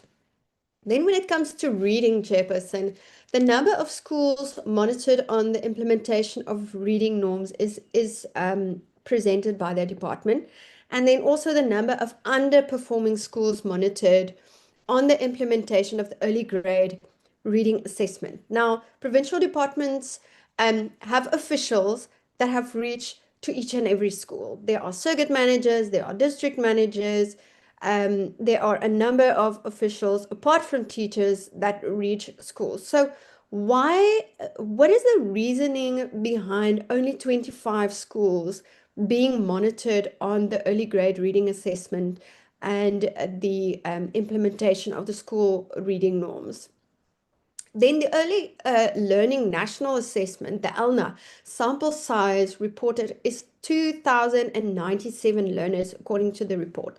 How were schools and learners sampled and what confidence intervals apply in this instance? So do we know that the sample that the department has assessed is actually representative of the population of our youngest learners?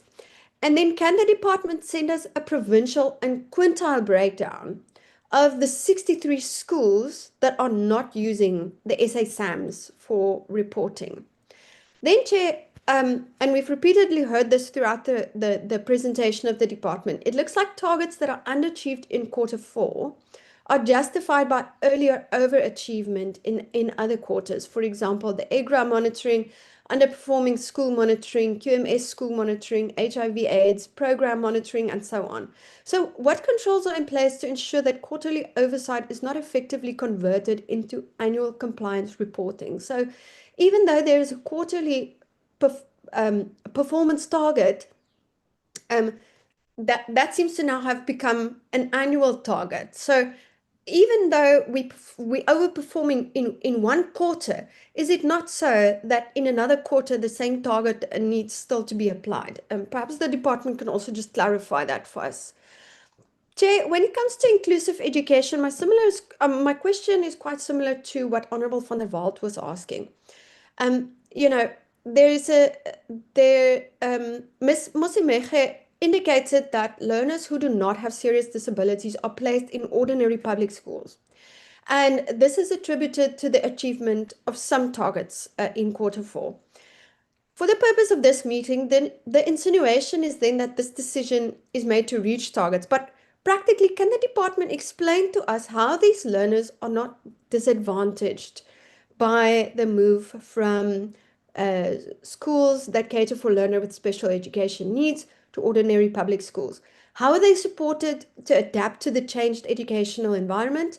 And how are the assessments being done to determine whether the learner's disability is or is not severe and whether they would be able to adapt in an ordinary public school versus the school that they have been placed in thus far? And then, Chair, I'd like to welcome the number of teachers that were trained in inclusive education. We've seen that this has increased to 19,699 against the target of only 10,200. And I hope that this will translate into improved educational outcomes for learners with special educational needs at a classroom level. Chair, in terms of the Funza Lushaka, bursaries have increased to 10,414. And this includes 5,035 foundation phase bursaries because is this because unspent funds from prior years are being applied in the current financial year? And how much funding has remained uncommitted in the current financial year? Then there are 905 unplaced graduates of the Funza Lushaka bursaries.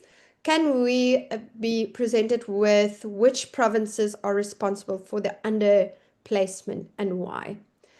Then Chairperson, my questions based on the Right to Read campaign's presentation. Firstly, I'd like to welcome the presentation and commend the good work that's being done by the Right to Read campaign.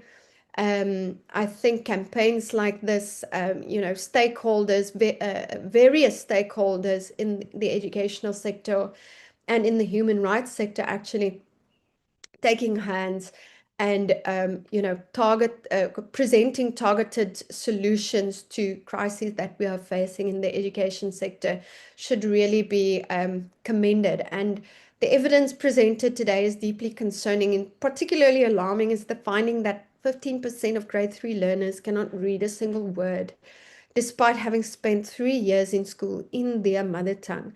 And it's clear that the implementation of mother tongue-based bilingual education is really a far bigger project than just presenting workbooks to learners and to schools in their home language, but it also becomes important to ensure that teachers are trained, that resources are really focused on a classroom level. And I appreciate the focus that the presentation has given to implementing what's already there, using what we have, ensuring that within the fiscal and resource related limitations, the education sector really can achieve effective teaching of how to read. As we need to move away from large scale reading interventions that are numerous towards smaller scale, better resourced and adequately evaluated targeted reading interventions. Chair, in terms of teaching quality, how does the department anticipate we ensure that teacher quality in South Africa improves while this competency is not with the Department of Basic Education? What reforms should Parliament prioritize to ensure that every foundation phase teacher graduates with the necessary skills to teach reading, particularly in home language context? And how can we, as a portfolio committee of basic education and as the Department of Basic Education, engage with the higher education sector to ensure that this is something that actually is prioritized? In several instances, the minister has alluded to considering reducing the instructional workload on teachers so that there's a greater focus on teaching time. And a report that's conducted by the NEEDU revealed that time spent on non-instructional issues accounts to 30% of a 200-day school year. What's the department's response to this issue? And how are they attempting to address the administrative workload that teachers are dealt with so that that can be reduced for teachers to be able to focus on teaching time with regards to literacy? In the Department of Monitoring of Reading and Reading Assessments, is it identifying schools that are struggling and providing them with support? As we've seen that this is something that's being done in the Q4 report. The Right to Read is highlighting a need for a minimum package of learner-teacher support material that would address key performance areas in the practice of learning how to read. How does the department anticipate that the national catalogue update and the ECD materials that the department is currently providing will measure up to improved outcomes at a classroom level, lessen administrative burden for teachers, and equate to quality reading norms that are being monitored as presented today? Only a few more questions, Chair. What are the requirements for training the youths of the basic employment initiatives, and how can the department move towards making these persons an asset in the classroom that is effective instead of becoming errand runners at a school level? And is the department monitoring that in any way? Then, Chair, what platforms or opportunities are the department making available to stakeholders like the Right to Read campaign to present their findings, expertise, and suggestions to address the crisis of illiteracy in our country? Lastly, Chair, we are concerned about learners that cannot read for meaning in grade 4, but what about the learners that were tested and are now beyond this point? Is the department benchmarking from best practices that encourage improved literacy outcomes in provinces? In the Western Cape, for example, we see that the Back on Track program has identified schools that perform poorly in terms of literacy, and target these schools with intervention, offer holiday classes, and support them through financial investment for learners in later years so that they can improve their own literacy abilities. We also see in the same province whole of government approach where public libraries have early reading programs like the 1,000 Stories Before School program, and that schools are visited regularly by public libraries to encourage and cultivate a love for reading in learners. Is the department looking at these types of interventions that are taking place at a provincial level and attempting to replicate successes across the country with reading campaigns and literacy strategies that would improve literacy outcomes at an early but also at a later year of schooling? Thank you very much, Chairperson.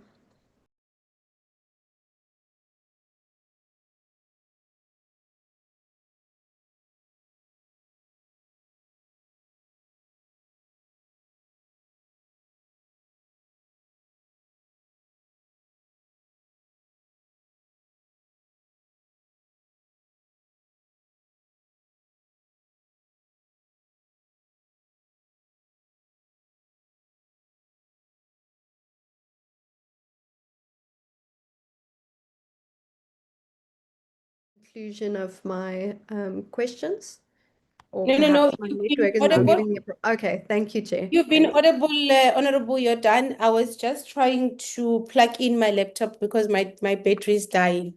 you Yeah. very much. I thought I might have had a network problem. Thank you, Chair. No, you were very audible. Next is Honorable Makakula, and then Honorable Mgadi, and then Honorable Komani. Honorable Makakula. Thank you, Chair. I think most of my questions were covered by Umemba Low and Umemba Mkize, but I've got only this one question on the right to read, reading for understanding for the child on the basic on the foundation phase. That I don't see any strategy which is going to be utilized to make sure that the child at an early age is reading to understanding. I don't see any plan. I don't know. Maybe I've lost it, but I don't see any plan. I think during our time there was a plan of what to do, which will make you to understand what we are reading for. Thank you.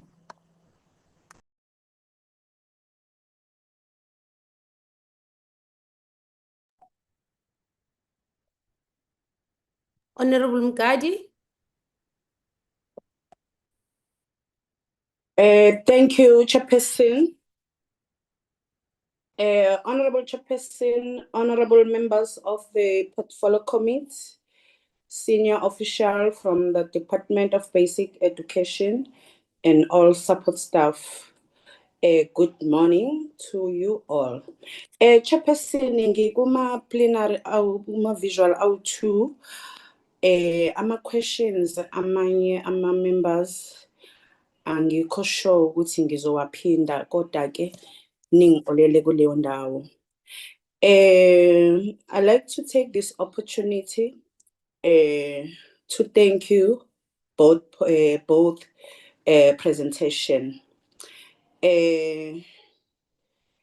Chairperson, my question to the first presentation, the department targeted 950,000 children benefiting from the Early Childhood Development ECD subsidized, but achieved only 571,481 shortfall of 378,519.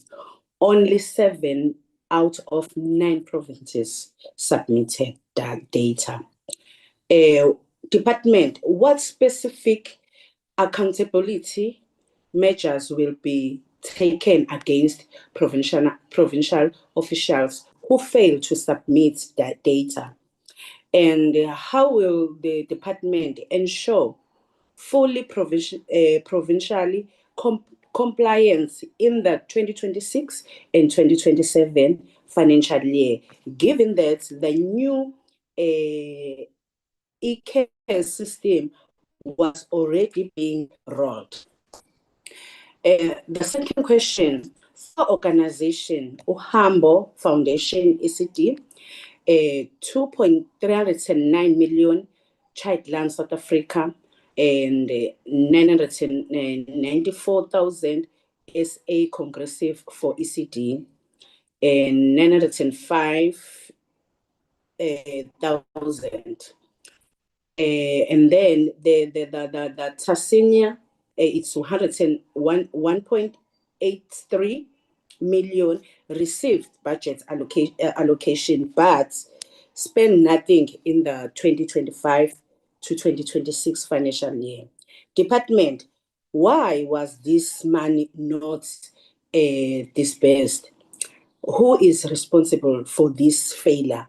And what steps will be taken to recover or reallocate these unspent funds to ensure they are reach intended beneficiary? Another presentation.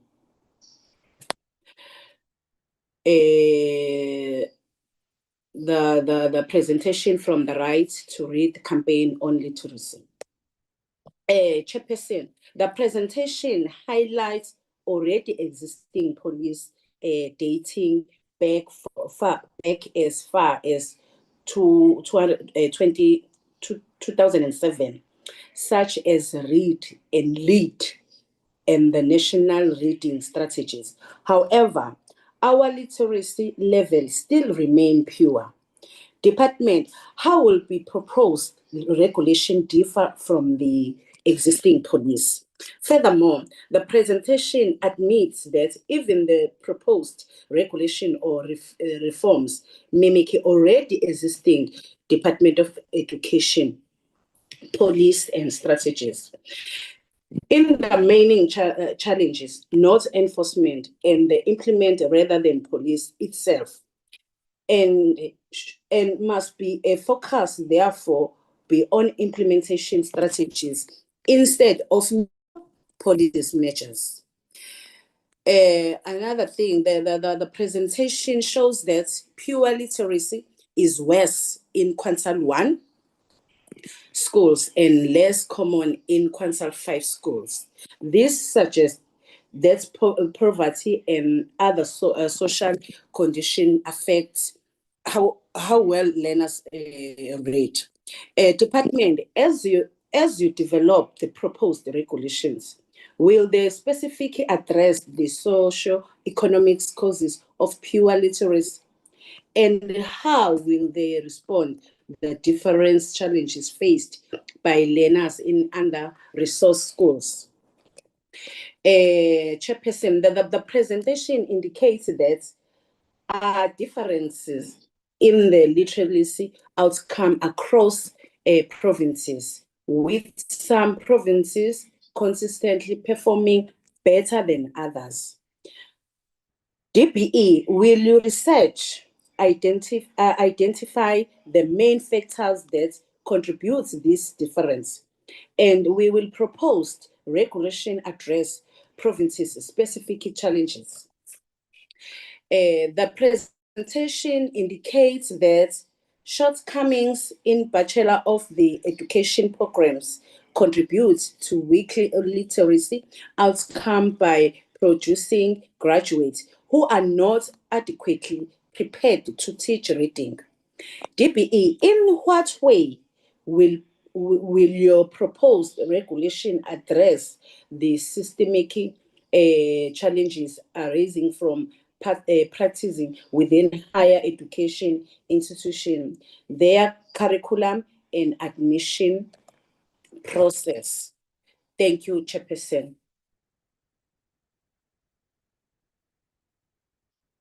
Thank you, Honorable Mgadi. Honorable Komani.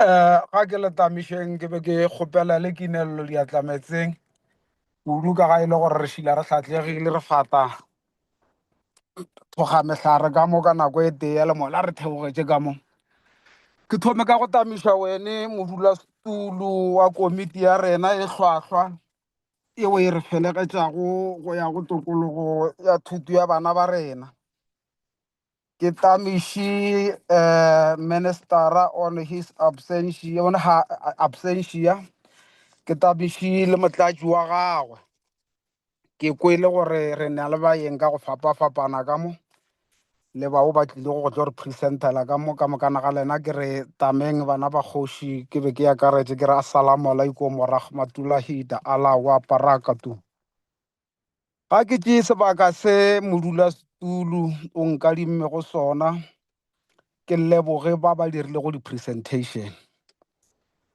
kudu ke rata go romela molaetša lekgono ke nyako fo laetša gore leleme la gabo motho le bohlokwa le go bala ba di-presentation tše dingwe ba re ke di-right to read campaign ke be ke bowe ke laetše gore go bohlokwa godimo ga di beng di-presentation ka moka go tšeela hlogong dintlha tše di latelago tša go bontšha bohlokwa jwa gore ba swanetše go šomišana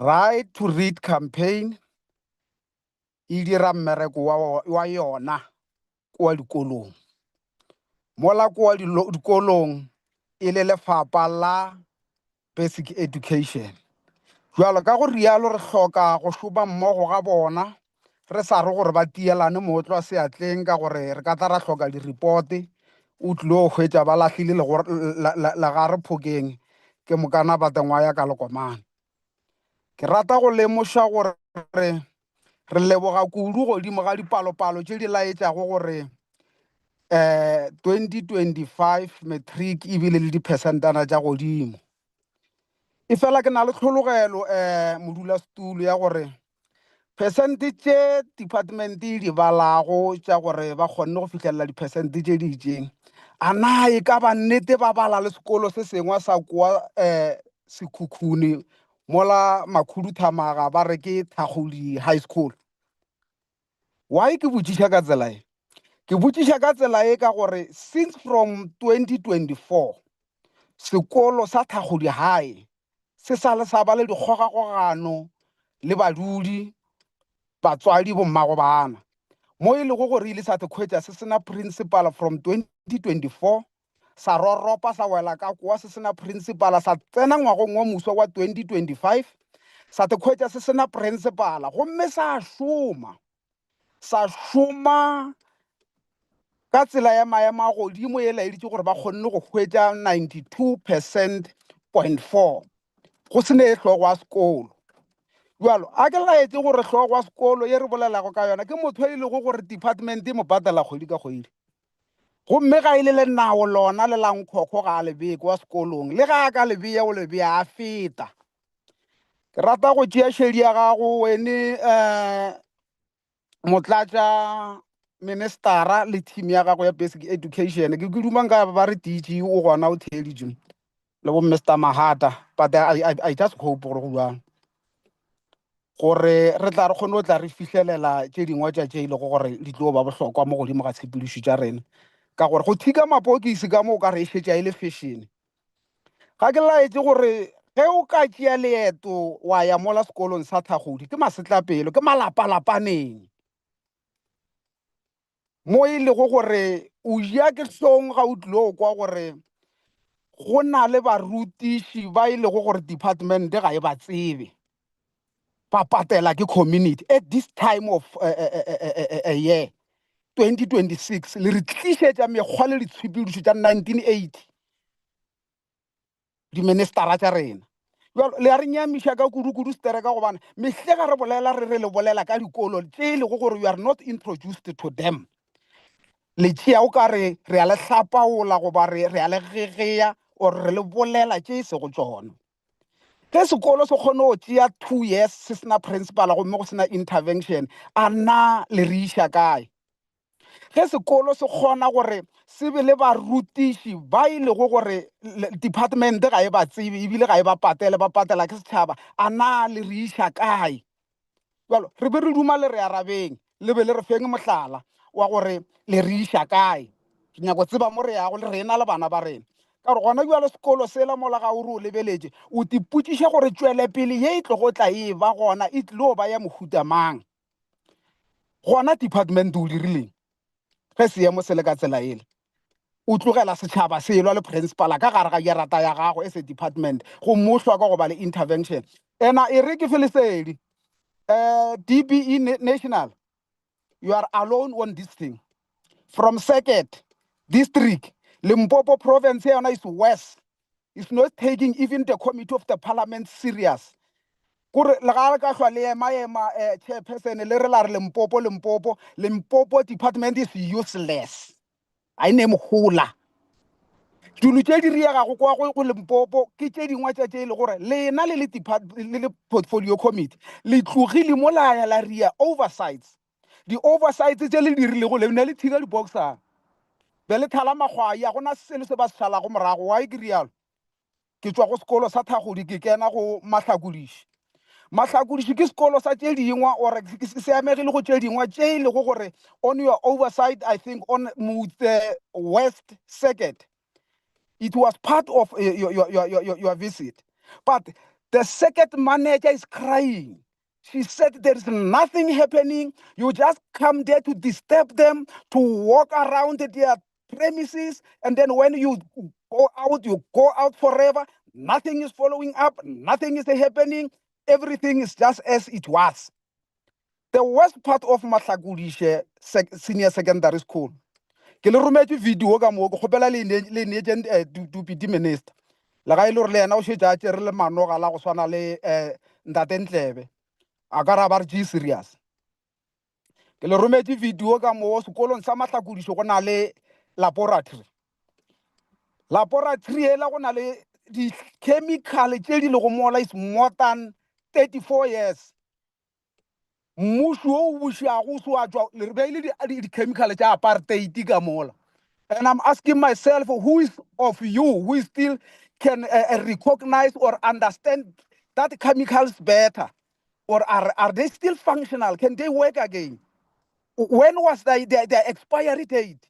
Why is it being utilized to teach our children now?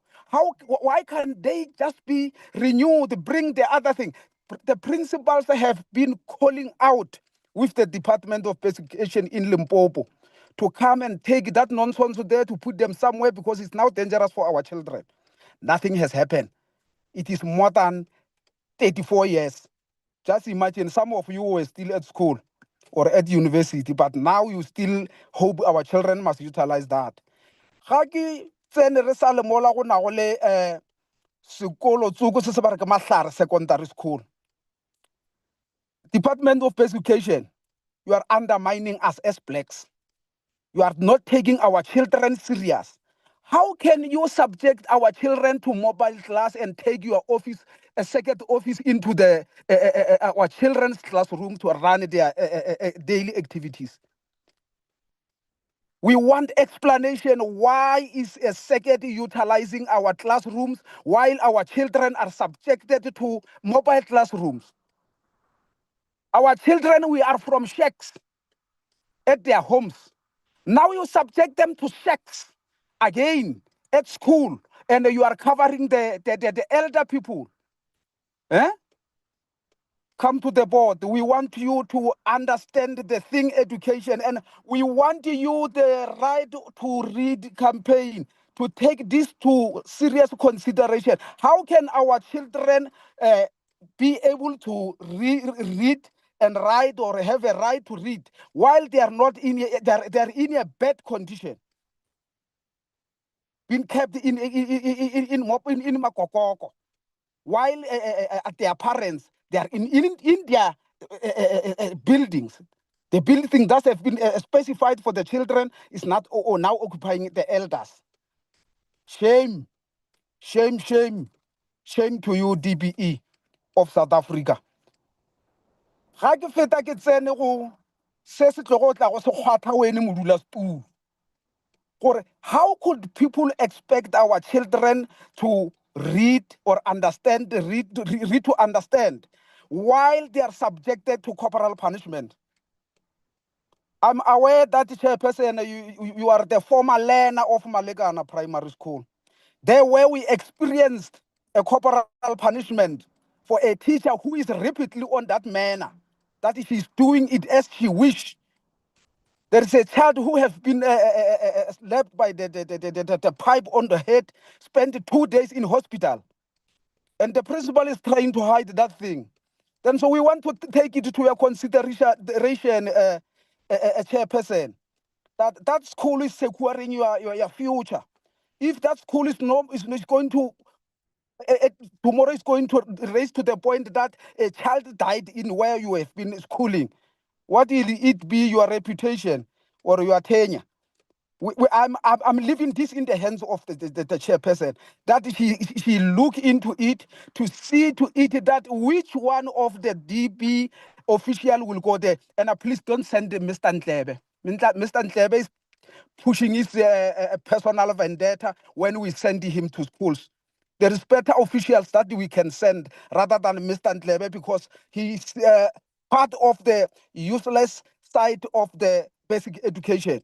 Because if you send him to go and check for what you have found on your oversight, Mr. Ntlebe, when he reached that platform there, what he do is talking about EFF, is talking about Mkondo. He said we are making noise here at this portfolio committee.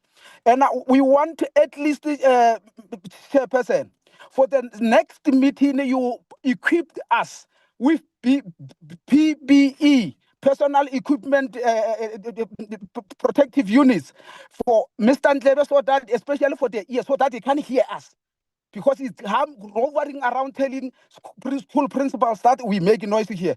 And we are elected by the people to make noise here. And the relevant and the specific noise. We are not shy or ashamed of what we are doing. He must know. We sent him to Mtsipija. It's about 3 months now. We asked for the report. The report is not coming. I spoke to Deputy Minister about this issue of Muntsusha Bshio, because that person who is stealing the money of the school of our children, they is their friend. That is why they are doing nothing. And we are appealing to you, DB, to arrange for us a forensic investigation committee to go to that school.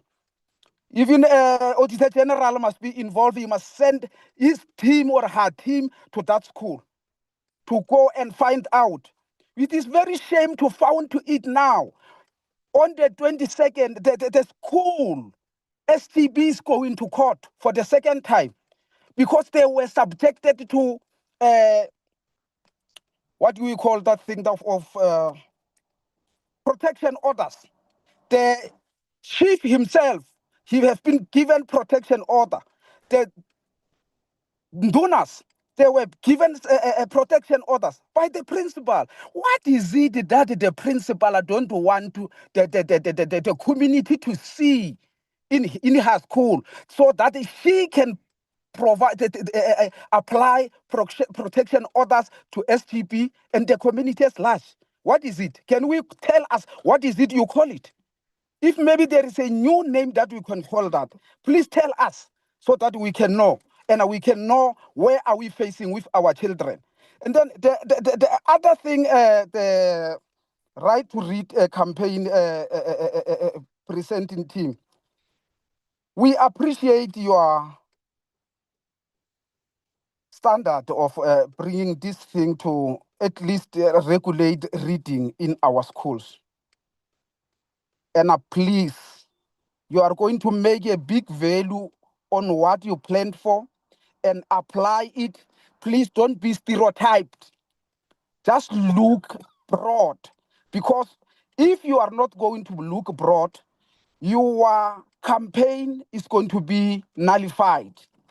What we expect you to do, it is to, at least when you are checking the reading or campaigning for the right, the reading, check the environment where our children are introduced to, so that you can be very sure and 100% that our children are going to have a proper time to listen to our teachers.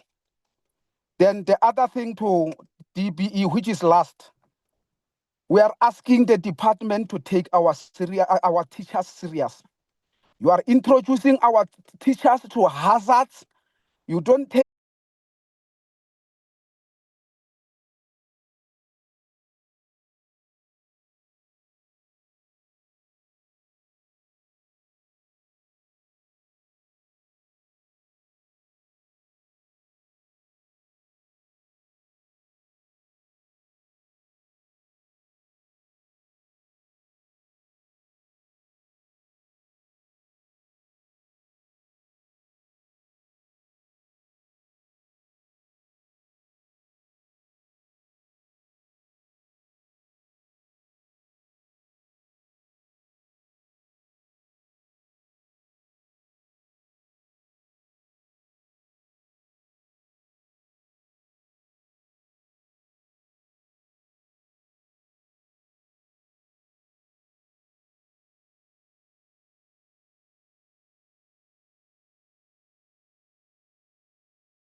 Hlomphego Komane gore ka ge šetše re boletše mola peleng gore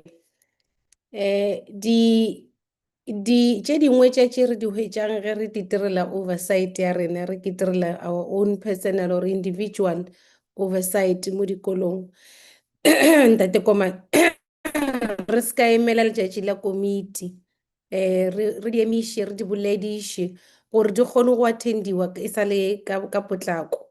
Go swana le ye o mpotšang ka yone ya ga Malekana Primary School, a nkabe ke itsebile gobane ke se etetše sekolo seo malobanyana, nkabe ka bakela gore ne ke na le ba sekete le ba district, nkabe ke dirile sure gore ke a botšiša ka yona le go hwetša ntlha gore ga botsebotse report e kae. So ke a kgopela go lena Ntate Komane le ba bang ba committee members gore ge go na le di-issue tše e leng gore di sepelelana le sekolo seo se etetšego and o hweditše tše dingwe di sa sepele gabotse, a go a swanela re eme letšatši la komiti, re swantše re di bolele ka potlako gore go kgone go ba le report. Le ge o di raisitše le ba department Ntate Komane, o fo di raisa le nna gape gore chairperson go na le issue ya gore ke e raisitše le ba department gore re kgone gore re go thuše gore re hwetše report go tšeo di raisago go ya le ka mokgwa o di raisitšeng ka gona.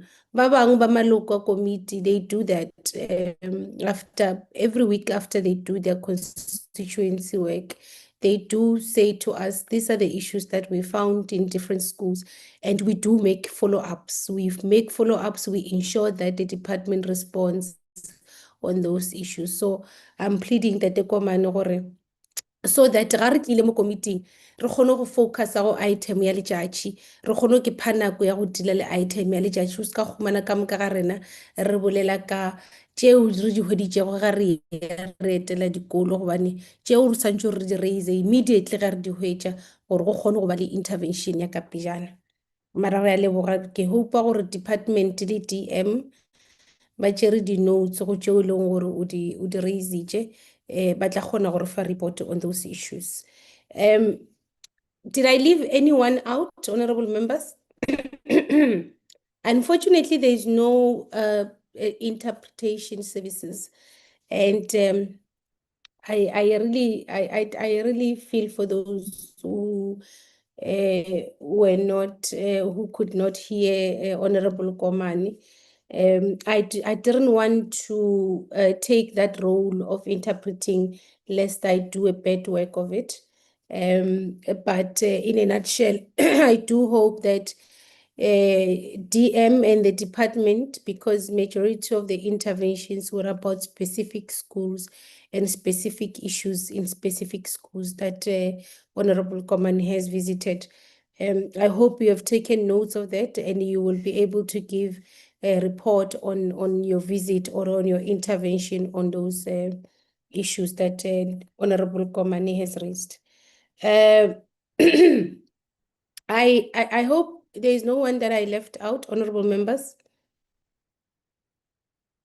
Okay, my issues have been largely covered, the ones that I had, but I just want to get this clarity before I even go into my questions. So on the Q4 report and the ECD subsidy and the shortfall that is as a result of 2 provinces having not submitted the data, I just want to get clarity. What does the department mean? What do you mean when you say it's because provinces have not submitted data? What data exactly are you speaking about? And I want to understand this because I want to make sure that I have the same understanding and I understand what you are raising. Our understanding is that you receive this allocation from Treasury and then you then distribute this allocation to provinces as per the number of ECD learners that are registered in their system. So I don't know. I want to really get an understanding as to what data do you mean? Do you mean the data you've allocated the amount and as a result, you are expecting a province to submit to you the number of learners that they have funded or that they are funding through the subsidy, or what exactly do you mean? I just want a response on that one before I even go into my questions. Can I get a response on that one? I don't know who's going to respond to that one. Chair, can I try and find you the right person? Ms. Chalwani, are you able to respond to that? Acting DG, Jan Lukatsa is here. My apologies for joining late. My flight just landed. So I think in terms of the data that we have, I think it is helpful to just understand where we're coming from. I think 3 years ago, as basic education, we had no data on early childhood development whatsoever. So we were where the basic education sector was 15, 20 years ago when we didn't have data on schools and we introduced EMAs.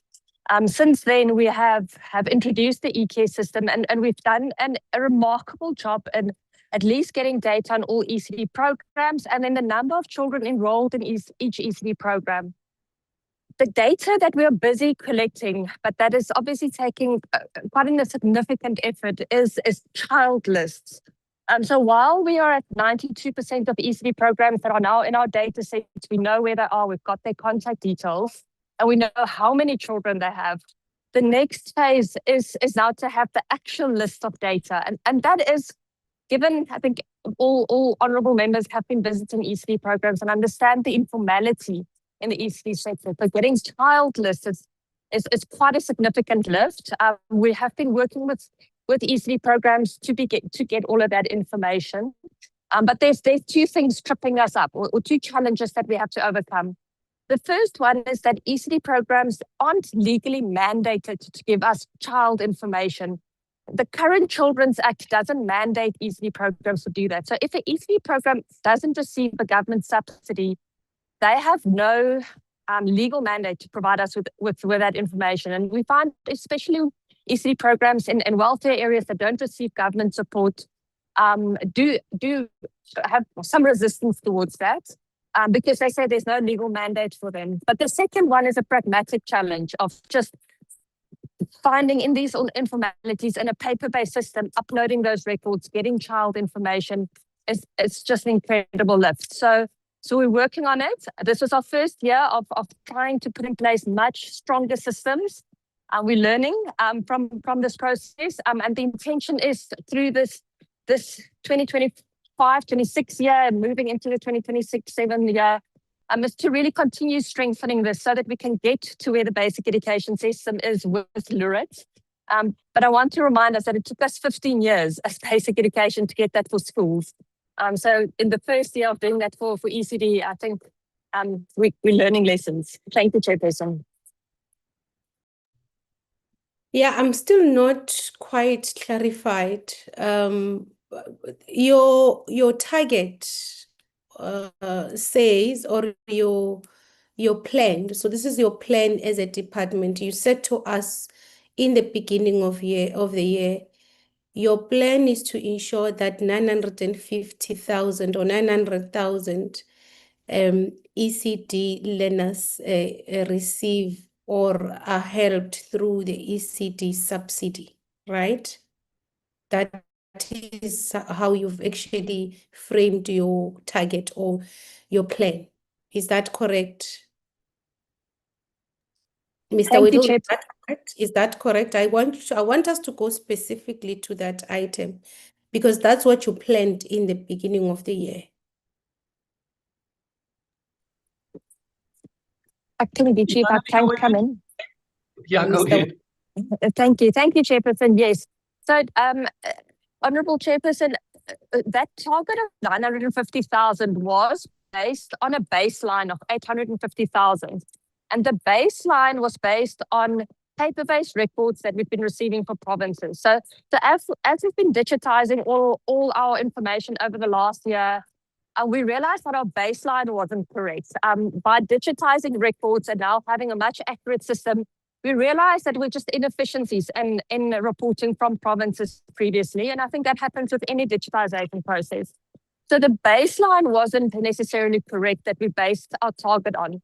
So although we know that there's another 92,000 estimated children that benefit, additional children that benefited, which is what we hoped for. We hoped to reach another 100,000 children, and we're estimating that another 92,000 children benefited. So the improvement is close to where we wanted it to be, but the baseline that we built our target on was incorrect. We now have a much more accurate baseline that we can do targets on going forward. Yeah, but that's not what you're saying as the reason for not reaching that target. You see, that's where my confusion is. Your reason for not reaching that target in terms of your own presentation is because you are saying 2 provinces did not submit data. That's why you've not reached that target. You are not saying in that presentation that we've not reached this target because our baseline was incorrect. That's not what you're saying. And hence my confusion as to what data are you speaking about? What exactly? Because it also speaks to the underperformance in terms of budget spending in that aspect. So I want to understand where I'm seated as to what do you mean when you say data? You cannot, because I want to understand, did you allocate those funds? But you can't report or account for those funds because there is no data that was submitted? Or are you saying, no, those funds are unallocated because anyway, it's only 500 and something thousand ECD learners who made applications? Because my understanding is that the subsidy, the ACT subsidy, it's not just a generic subsidy. So you don't just, ECT centers don't just receive, they apply because the learner has to qualify. The learner has to meet a means test. They have to be, their parents have to be earning a certain amount, and whatever the case might be, then the learner qualifies, and then the learner. So you would have to have that information. You will have that information. And me saying to you, I don't understand what you mean when you say the reason you've not reached this target is because 2 provinces have not submitted data. What exactly are you saying? Because if that is administered at a provincial level, the means testing now, where ECDs submit are you saying to us, and now it's Q4, are you saying to us you don't have, or you've never had any report from those 2 provinces on the number of learners that have applied for the ECD subsidy and number of learners that have been given the subsidy up from Q1 until now? So make me understand what exactly this reason that you are saying is the reason why you've not met this target. Because it's one thing or the other.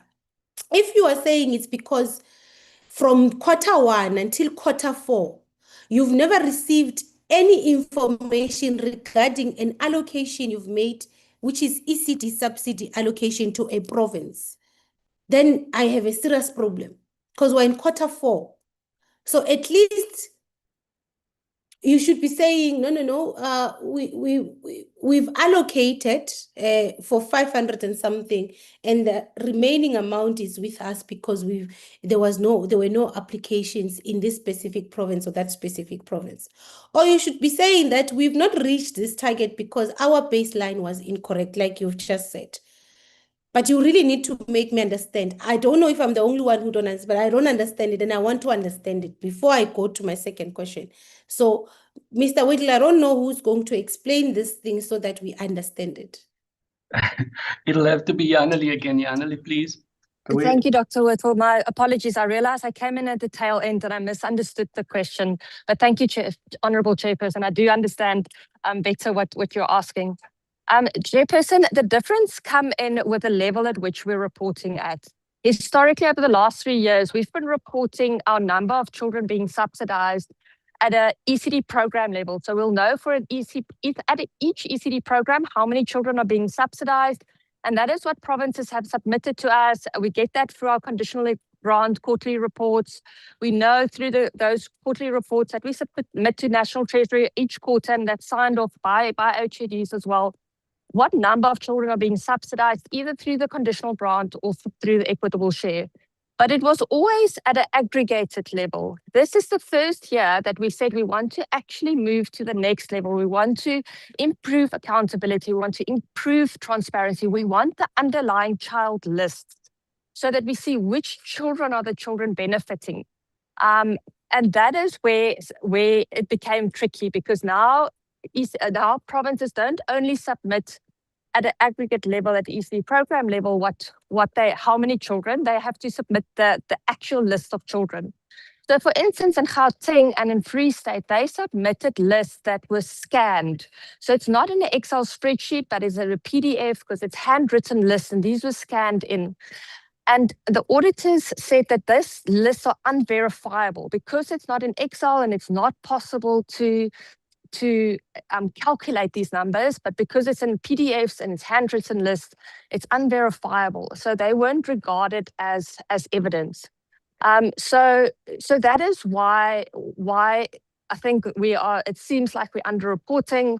But Chairperson, I think the point you made is that how many children did receive the subsidy, and if we do take into consideration those two provinces, and we do take into consideration the PDF lists, then we know that there's an estimated 800, or just, yeah, sorry, I don't have the correct number with me, but we know that we are much closer to the target that we wanted than what we can report because of that, because some of the data was unverifiable. Ms. Mosemeke, if you want to add to what I've explained, you're welcome to. Okay, Miss, because then this is my second question. So we allocate or we fund or ECD centers do an intake of children in January. Some instances, some children, the intake is done in February, right? Now, we are reporting, you are giving us this report now in June, or let's say, for example, we're actually reporting for the financial year that is closer to an end, because this is a Q4 report.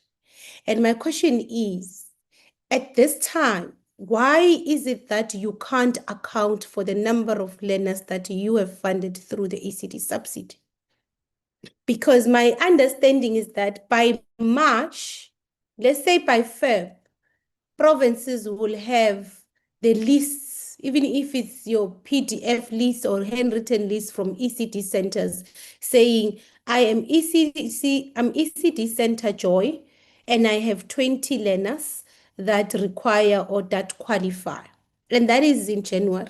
So even if it increases and they're making applications, but in January we will have.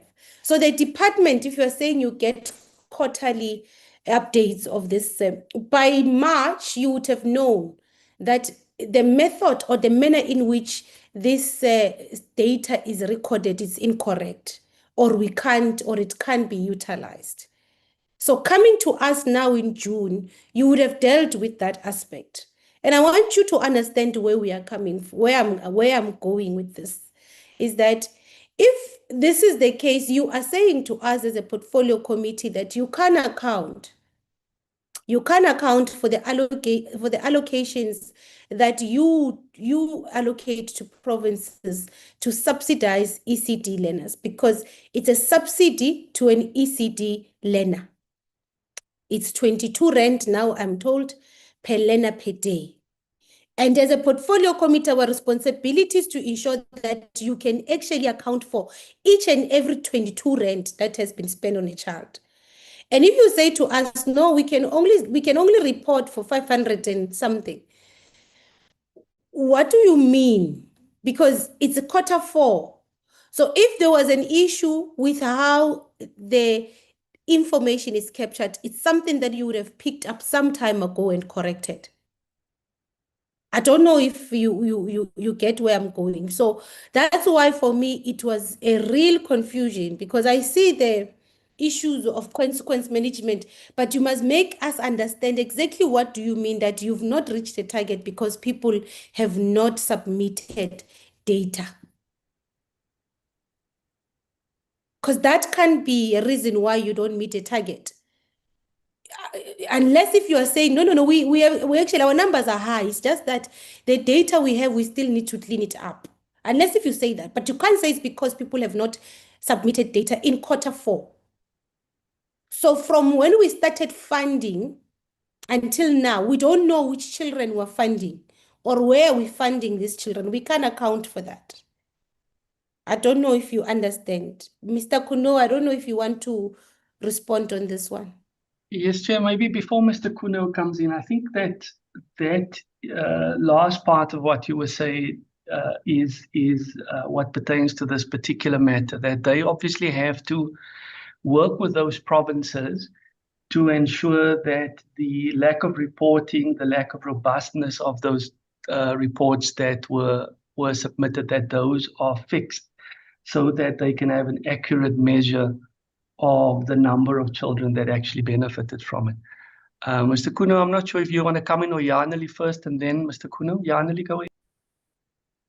Thank you, Honourable Chairperson. And I completely agree. So I think I just want to confirm that we received lists, but we received it in a format that makes it really difficult. If it's a handwritten list, it takes quite a significant effort to capture the details of hundreds and thousands of children into our system. But that is what we are busy with. And I think that's the whole purpose of this e-care system that we've developed is that going forward, we have to be there. We have to be at a point where we capture the list of children electronically. It's verifiable. The system is being built so that it checks children against the SASSA database. So we completely agree on where we have to be. And we put in place everything to get us there. We're just not there yet. So the provinces did submit lists. The lists that they submit are not, were in the incorrect format, so we couldn't verify the lists. But that is what we're working on. So I think I would just like to clarify that we completely agree of where we need to be. And we've put in place the systems to get us there. Thank you, Chairperson. Chair, before I hand back to you, Mr. Kuno, do you want to add or? No, Chair, because as you know, this is a branch D issue. I thought Ms. Gaya would be in the meeting, but just before we step off ECD, Chair, because Dr. Kotze was not in the meeting when these questions were asked, and she would be better placed. There was a question, Janeli, on the underspending of ECD, whether the funds were withheld or what the situation is. I think you would be better placed to expand on that. But there was also a question on the various entities like Uhambo, Childline and all that, where they underspend or they spent nothing. Why was this money not disbursed and all that? I think before we step off, Chair, from this ECD, I think she would be a better place to deal with those issues because there are more issues of performance than of expenditure. Thanks, Acting DG. No, Okay, no, no, thanks, no. Mr. We Kuno. are going to give you an opportunity to respond Yes. to all the questions that have been raised by the members. I wanted to ask Oh, okay. Sorry. My apologies, Chair. My apologies. Sorry. I wanted to ask follow-up questions on this matter, but I wanted clarity first to exactly what do you mean when you say, because if what Mr. Kotze is saying, then you must actually amend your presentation because you're lying to us if you're saying you've not reached a target because you did not receive data from 2 provinces. Then that's something that you must start there. You must start by amending your presentation because your presentation is not reflecting. Because when you say that, that's where we are confused. I was so confused to say, what data do you mean exactly? What are you saying? Because I wanted to understand, what are you saying in relation to you? Not because I wanted to ask follow-up questions. So what I'm getting from your explanations is that the information you're presenting before us is not really accurate because that's not the reason why you've underspent. It's not because you've not received data. The other reason is because your baseline was incorrect. The other two reasons is that all along you've received information that is in a format that you can account for, but you sat with that information and you've not corrected it. And you come to the committee and you say to us, we can account for subsidies of almost this number of learners because the information is written. And I think that's something that we can accept as an oversight body. Because it doesn't give us comfort. Where we are seated, when you present an APP, even though it's not enough, when you say to us, this financial year, we're going to subsidize 900,000 learners or ECD children, even though it's not enough, but it gives us comfort. So when we engage with you on your quarter reports, we want to see if you are subsidizing 900,000 learners. And if you don't, we want to know why. And if you say to us it's because data was not submitted, then that's confusing. And we need to understand why is it that you will tell us, okay, is it because parents did not apply? Is it because ECD centers did not apply? Why is it that instead of subsidizing 900, go and correct in terms of your presentation? Tell us the truth as to why is that target not met? What is the actual target that has been met? The second one, I think now you will answer all these questions when you answer all questions of the members. It's on the issue of the second chance matric program. Now, the number you are saying there is that your target was 50,000 and a 6,000, you are 6,000 less. And the reasons that were given to us was that, no, there are learners that did not, or they withdrew from the program. There are learners that did not participate. So I want to understand, because your plan or your target says we want to ensure that 50,000 learners pass, this is second chance program, pass the NSC certificate. So the target is pass. It's about passing, not even about enrollment. So you're not saying we want to ensure that this year we will enroll 100,000 or 50,000.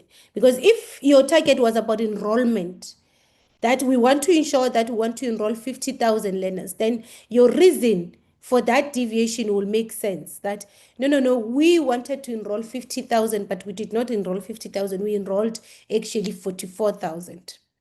But your target is about passing. So the assumption from us is that they are enrolled. These are learners that are enrolled in the system. Now, what we want to hear is why have they not passed? Because your target was to pass them. Why did they not pass? So that is a question. My question is that what exactly do you mean when you say the reason for the deviation is because learners did not enroll? Because that does not speak to your indicator or your target, whatever you call it. Those are the two questions on the quarter four report. The other questions, I think I'm adequately covered by members who spoke before me. Just maybe a quick reflection on the presentation by the Right to Lean campaign founders. One, I really want to agree with the factors, all the factors that you've actually spoken to. And I want to hear from the Department of Basic Education. I want you to really reflect on these issues that are raised by the right to learn, the right to read campaign. I used to be a student leader, and we used to do what we call a right to learn campaign. So that's in my head. The right to read campaign. One, speaking to one, have the right to read campaign engaged with DBE? Have you engaged the DBE on these issues that you are flagging and you are raising, and these findings which are crucial? Because I agree with yourself, and that's where I'm going to land. I agree with yourself that we should not think that the solution to this, what we believe is a severe crisis, is simply just saying, and that's what you are saying yourselves now in the 7th administration, in your APP, that no, it will be resolved through the utilization of a mother tongue bilingual education, having textbooks in school, introducing textbooks in this language. It will actually resolve the issue, the severe crisis of reading without meaning at that age, at the specified age. So I want to hear from the department, because that's the first thing I asked, to say, what is the curriculum delivery framework? So in terms of basic education, in terms of your own framework, when do learners start learning to read? And if you are saying they start at grade 2 or at grade 1, in terms of your own framework, how do they start learning to read? What are the tools? What kind of training have you given the educators at that level in terms of teaching how to read? So for me, those were the questions that I had in mind, to say, we need to resolve or deal with this problem comprehensively. And I'm glad that there are numerous policies that you have in place that speak to us improving. And the campaign founders are saying, actually, those policies are quite adequate. The issue is the implementation of those policies, because they are not enforceable. And that's a discussion we want you to have with the department. We want you and the department to have a thorough engagement about the current policy framework that is there, including the curriculum delivery framework. So which teacher is expected to teach our children to read, at what level, and what level of reading are we expecting? Because my view is that by the time they reach grade 4, by the time they reach grade 4, and they're 10 years old, that foundation should have been in place. And as a result, we shouldn't be saying at that level, this learner can't read for meaning. My understanding is that at a very lower levels, we should be identifying, and I agree with Honorable Jordan, that 15% of learners that can't even read a single word, that's where our problem starts. So I want the Department of Basic Education to really reflect on this, the issue, of course, of the quality of teachers, the supply and demand at foundational learning. And I'm saying this because Department of Basic Education, we have said that, and you are saying that you are now, your focus, one of your key focus areas is foundational learning, because you've realized that if we get foundational learning right, then we will get these other issues right that emanate when the learners go to higher grades. So as a result, this aspect of reading should be part and parcel of the department's focus areas when it says we want to get foundational learning correct. So this is where we should also make it an aspect of us getting foundational learning correct. So I want to hear in terms of your engagements with higher education, because they are saying, the presentation says that there is a review, which is something that we welcome, of the B.Ed qualification. And I want to get a sense that basic education is part and parcel of that review process. You're playing a role in at least submitting your own observations, your own experience with the quality of teachers you get, and how that capacity of teachers is impacting on your curriculum delivery in the basic education sector. So I want to get a sense if there is those engagements, so that you don't work in silos. They will do a review, they finish with the review after 3 years, and then we get a new cohort that studies. After 5 years, we still come back and discuss the same thing because there was no coordinated approach in that review process. Because for me, it's very important. It's very important because any child, it's like in a household, children learn language. And my grandmother used to say, don't go to play in certain households, because it will say they swear in those households. And the children in that household, that's the kind of language they use, that's the kind of language they learned. So the capacity of teachers to teach is very critical at that level, because that's where a child really interfaces with learning firsthand. So that is the critical aspect of us getting this foundational learning correct. And I want to get that reflection from DPE. The issue of the minimum package of materials, learning and teaching materials, and that's another question that I asked when we started. Is it one of the contributing factors? And I want to hear from DPE in terms of the standards and norms. What are our standard and norms saying in terms of the minimum reading material that the foundational phase learners receive? And what is the current situation? So tell us in provinces, so the minimum number of books, reading books, a learner in grade 2, grade 3 receives, how many? And how is that designed? And is that the same across all provinces? And that will answer the question that I had earlier as to what is being done now. And of course, the issue of assessments, and of course, the intervention of Fundawande, which is assessments at a lower grade. We would really want to hear what is your plan in terms of making that assessment at a very early stage. So at the time where at least a learner should be able to identify an A or a vowels or letters, at least be able to say that's an A, that's an B. We should be able to have some form of an understanding at that level that there is this kind of learners, or there is this cohort of learners that are still struggling, and we make interventions then.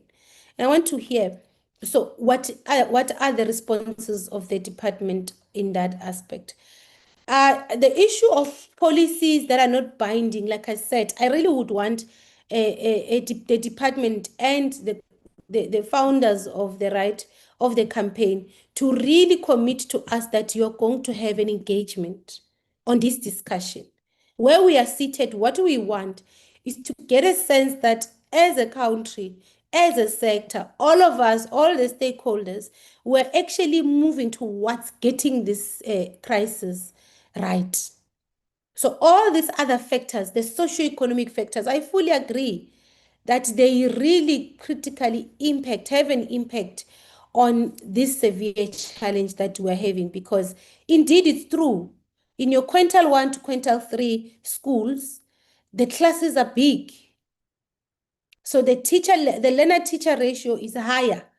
So it might be a strain for a teacher, even if the teacher is good and has capacity, but it might be strenuous for a teacher to identify. When the teacher identifies 20 out of 50 learners that are in the class that need additional or extra intervention, it might be difficult or impossible for the teacher to actually deliver those interventions. So also let's speak to that aspect, Department of Basic Education, as to these interventions, do we tailor make them aligned to the socioeconomic conditions where the school or where the challenge is? So I think those are, for me, are very critical questions that should be responded to by DBE, and a commitment from the committee, from the campaign founders to meet with DBE and engage on these interventions. And that collaboration in terms of the review process of BEd, so that it speaks to the pedagogy as you've spoken about, and so that it speaks to the capacity of the teachers at this foundational phase to really teach. And that goes also to what we spoke about, or what we speak about ensuring that grade R practitioners, there is serious focus on grade R practitioners as well, because that is just the foundation. That if we get those building blocks correctly, then for me, that's when we'll really turn the tide around. Because by the time a learner reaches grade 3, at that time, we will have an understanding. We will know as a sector, or as a DP or as a school, that there are gaps here with this learner and we're dealing with these gaps. By the time they reach grade 4, we'll be clear as to the capacity of this learner to read and where the gaps are, and how do we intervene in those gaps. And for me, that is the most important aspect. So I'm going to hand over firstly to DBE to respond, because majority of the questions went to DBE, and then we'll finish off with, or let me start with right to read. Actually, let me start with right to read campaign to respond to questions that were directed to yourselves directly. And then we go to DBE so that they can summarize and respond to some of these issues that we flagged.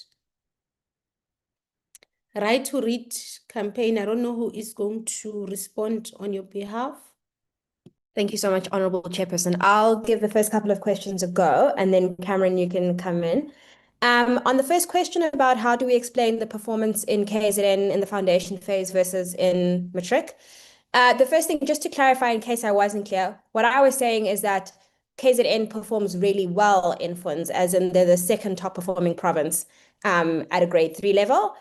But on the broader issue of the system as to why our results are poor in the foundation phase and we have increasing matric pass rates, I think the safest thing for me to say is that we don't know. But honorable members, there is a study happening right now called MyLabs, and they should have data between this year and next year. And that genuinely does look at this question of why do we see these discrepancies in performance.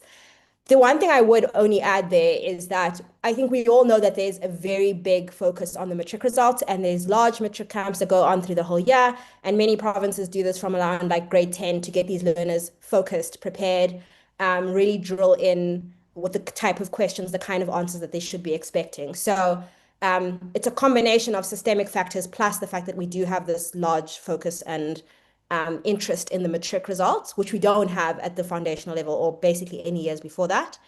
The second question on can teachers read satisfactorily? I'm going to shy away from answering that. I mean, I don't think we have any kind of data around that. What we do know is that there is younger teachers do perform better, so there is some evidence around that if you use some SACMEC data. And on the other side, there is some feedback from like lecturers that, new teachers coming into the system, prospective teachers do struggle with their own kind of literacy knowledge, but it's taken as can we know more about teacher competencies? Then on the availability of books in homes before learners get to school, I would direct the honorable member to the National Reading Barometer. They have done a lot of data on just outside of schools, learner reading outcomes in homes, young learners, youth, etc. on reading. And I think they're collating data this year or next year for the next round of that. And then I think the last big question on my side was around what explains our poor outcomes right now. And I'll take that with like, what are the lessons from the Eastern Cape? And then the other question that goes under that is around what underperformance in the DBE, etc. I think the question was around what explains poor outcomes given our large investments in basic education and then maybe literacy in particular. I do think we have to differentiate between, we all know that there is a lot of money that goes into basic education, but there's questions around how do we direct it? And perhaps are we directing it in very effective ways? So I don't think any of us can say in the last 5, 10, 15 years, maybe 15 is going a bit too far, that we have a very distinct response to the reading crisis, right? We can't say that we're overhauling our sector to change. There's a plan to overhaul the sector, to train our teachers in a very specific way over a specific time, provide materials that's linked to that training, provide support, ensure the BEI is also supporting at like a teacher assistant level. So I think there's a lot of investment and there's a lot of good things happening in pockets. And to be quite frank, at a provincial level, there are some large-scale interventions. So one example is in the Western Cape that has been intervening, I think, for the past 5, 6 years now. And they were saying they're starting to see the fruits of that labor in the last year systemic. So they're beginning to see their reading outcomes improve. And to affirm the other honourable member is that has also impacted their maths results. There are other provinces, I think also Eastern Cape, Gauteng and Free State are also at the very beginning of large-scale responses. And just to differentiate, I think there's a difference between like a spelling bee or an intervention in 5 to 10 schools where all of these provinces are, how do we use evidence in how to train teachers, in what materials are provided, and what topics to focus on to train an entire cohort of teachers within a province to improve reading outcomes. And I think that's a better example of what it looks like to try and shift the system over, kind of ad hoc policies. Cameron, I don't know if you want to add anything. Thanks, Pumanela. Just through you, Honourable Chair, we've enjoyed listening to the comments and questions. And I think one thing that has come across is a high level of frustration. And I think that what the campaign is suggesting is that where there are places where we can make sure that things get done, then we make sure that they happen. And that one way to do that is through regulation. So I think there many issues were raised that are not couldn't be made regulation. So what's happening in the home, maybe that would be more susceptible or could be dealt with through campaigns and advocacy programs, and which are critically important, but possibly outside of what the DBE can regulate on. So I think there just needs to be a distinction about what can be regulated and what can't be regulated. I think it was Honourable Member Magagula who said, what is there's no clear plan here. We're not hearing what the Right to Read campaign is suggesting.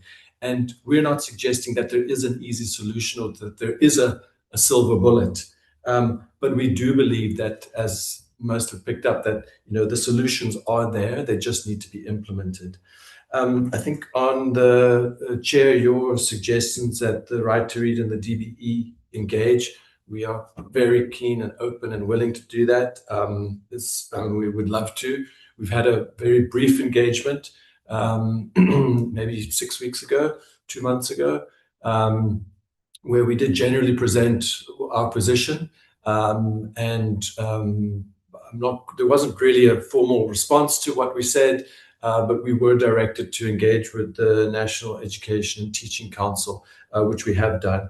But we would love to engage with the DBE further on the issues and along the lines that you've suggested. And I will stop there.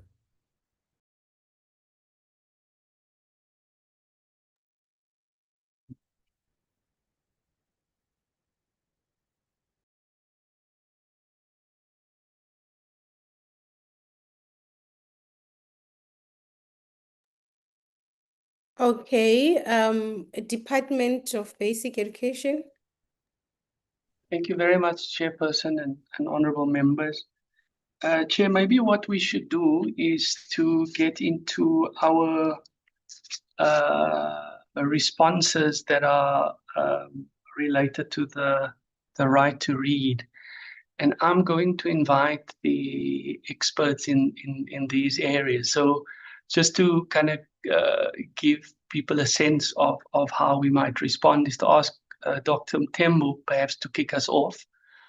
And then Mr. Rabutapi to respond to some of the issues raised around the B.Ed, the grade R, teacher training programs. Dr. Mbude, if you want to perhaps comment on some of the issues around learning in the mother tongue. And then I'm not sure, Yaneli, from the perspective of the reading unit, if there would be some comments from you. So Dr. Mthembu, if you could start. Thank you very much, DG, and thanks for the opportunity from the Portfolio Committee, and greetings to the honorable members on the platform, and as well as the reading campaign colleagues and our colleagues, and also thanks for the leadership of the Deputy Minister on the platform.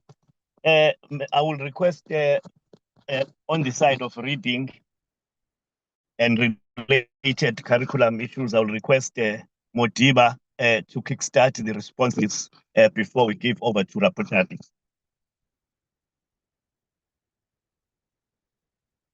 Thank you very much, DDG, and good afternoon to honorable members, to the senior managers at the DBE, as well as the representation from the Right to Read campaign.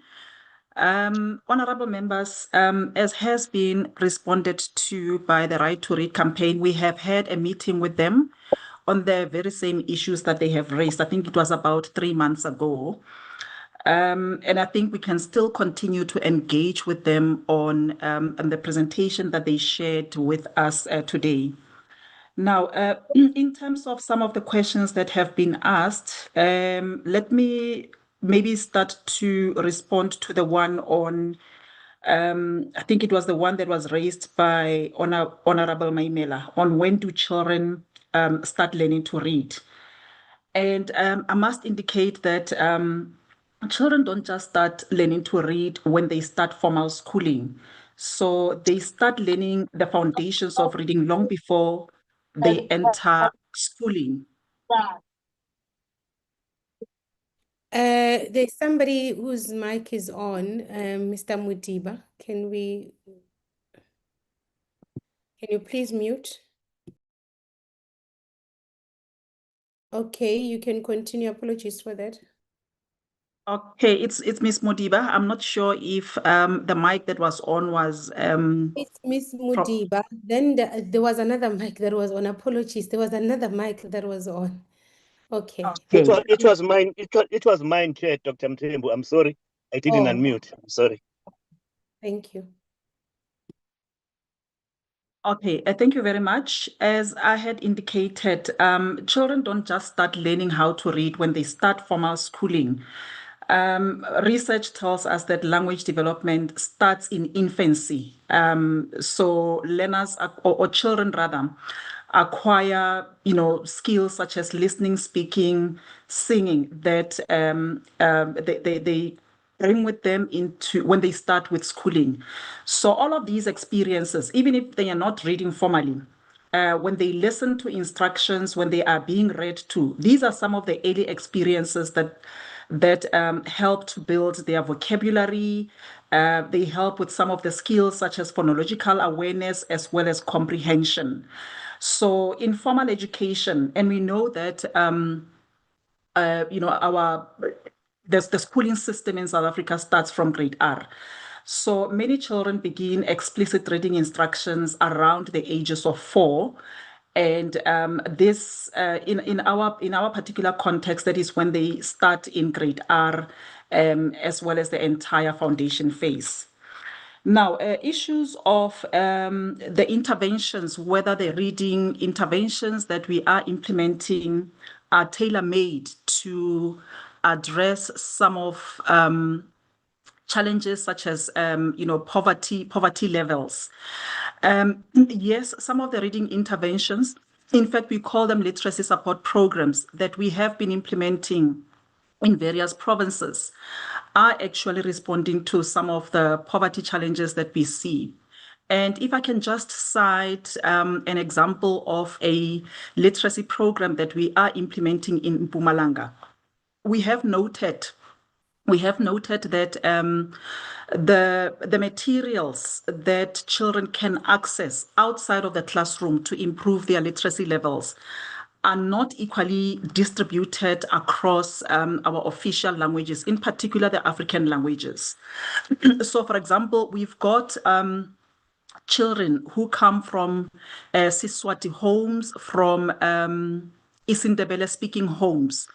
And when you look at the findings from the Reading Barometer, they tell us that children who come from those homes, they don't have quality access reading materials, in particular in Siswati and Isindebele. So these are some of the two minority African languages in the country. So how we have responded to some of those challenges was that we implemented a literacy support program in Mpumalanga, where we specifically targeted 2 of the 5 African languages that are predominantly spoken in Mpumalanga. So we made sure that we targeted Isindebele as well as Siswati.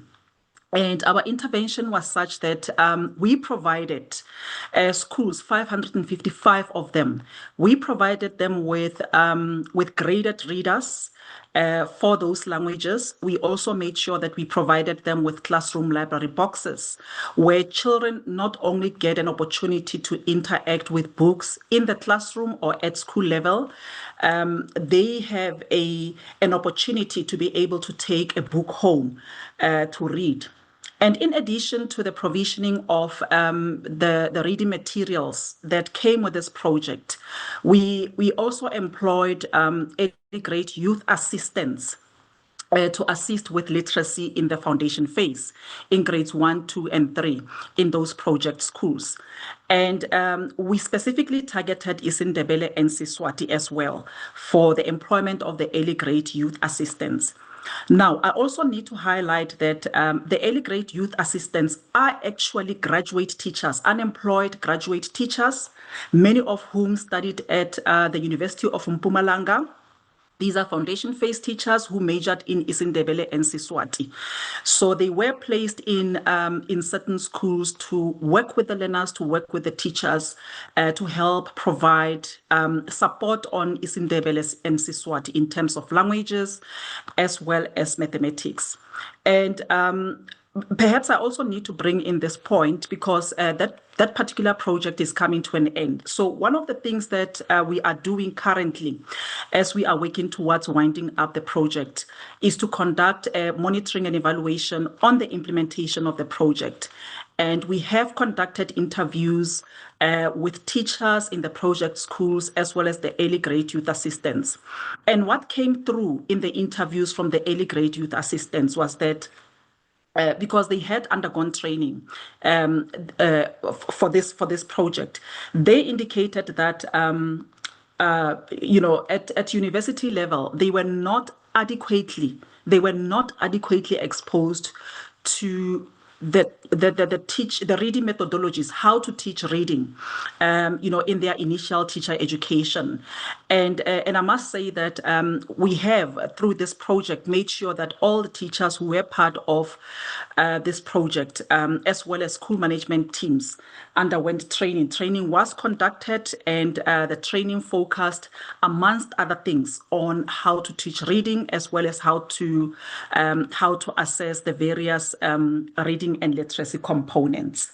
So this is in response to whether the interventions are being tailor-made to address, some of the systemic challenges or some of the targeting poor areas or learners from poor households. So yeah, the answer is yes. And I just cited that particular project that we are implementing in Mpumalanga. There are also various other projects. There's one, for example, that has been implemented in the Northern Cape, targeting Setswana as well as English first additional language. So all of these projects on literacy, these intervention programs, do make sure that we provide a tailor-made package of resources, not only for utilization by teachers in classrooms, but for learners as well. There is also an element of capacity building. We have also provided coaches in the schools where the interventions were implemented. I'm not sure if I should stop here, Chair, but if there are any other questions that I may not have responded to, I can I can respond to them at a later stage. Back to you, DDG, Dr. Mthembu. Thanks, Ms. Madiba. Can I ask Dr. Kotze perhaps to talk about early language development and what we're doing in the ECD centers? Jana? Thank you, Acting DG and honourable members. So in early childhood development, I think as Maureen mentioned, it's all about pre-literacy skills and early language development. And that is one of our key focus areas as we are improving the quality of ECD provisioning. And there's two initiatives specifically that's focusing on this. The one is where we've worked with Book Dash and UNICEF to develop 30 stories for joy. It's stories that is developed in the language of the children and is intended to really foster the love for reading and focuses on how practitioners read to children and foster that love for stories. The second is the curriculum implementation support packs that we've developed to translate the national curriculum framework into play-based activities that practitioners can do on a daily basis. It focuses very strongly on language development and pre-literacy, but also obviously on all the early learning development areas of the national curriculum framework. And those are in the final stages of being versioned into all official languages, and we'll start rolling that out in the first phase later this year. And through these two initiatives, we really want to encourage and support practitioners to strengthen these two skills, but also by doing it in specifically in home languages. Thank you, Chairperson. Okay, thank you very much. Dr. Mbudi, any comments from you?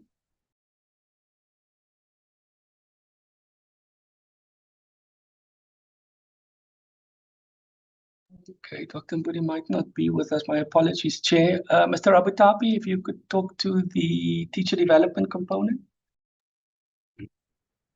No, thank you very much, Chairperson and honorable members. I think the question from the Chair is centered around the issue of the review of qualifications and whether are we working collaboratively with higher education in terms of the review of qualifications. The answer is yes, we are working collaboratively with them. There is currently a joint task team that has been put together to review the policy on minimum requirements for teacher education qualifications. This review has been initiated, and it has actually been going on for some time, but it was delayed by a process of setting standards by the Council for Higher Education.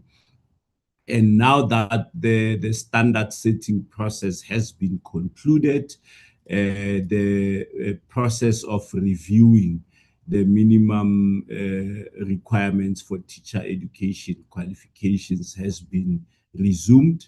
And as DBE, we are participating fully in that.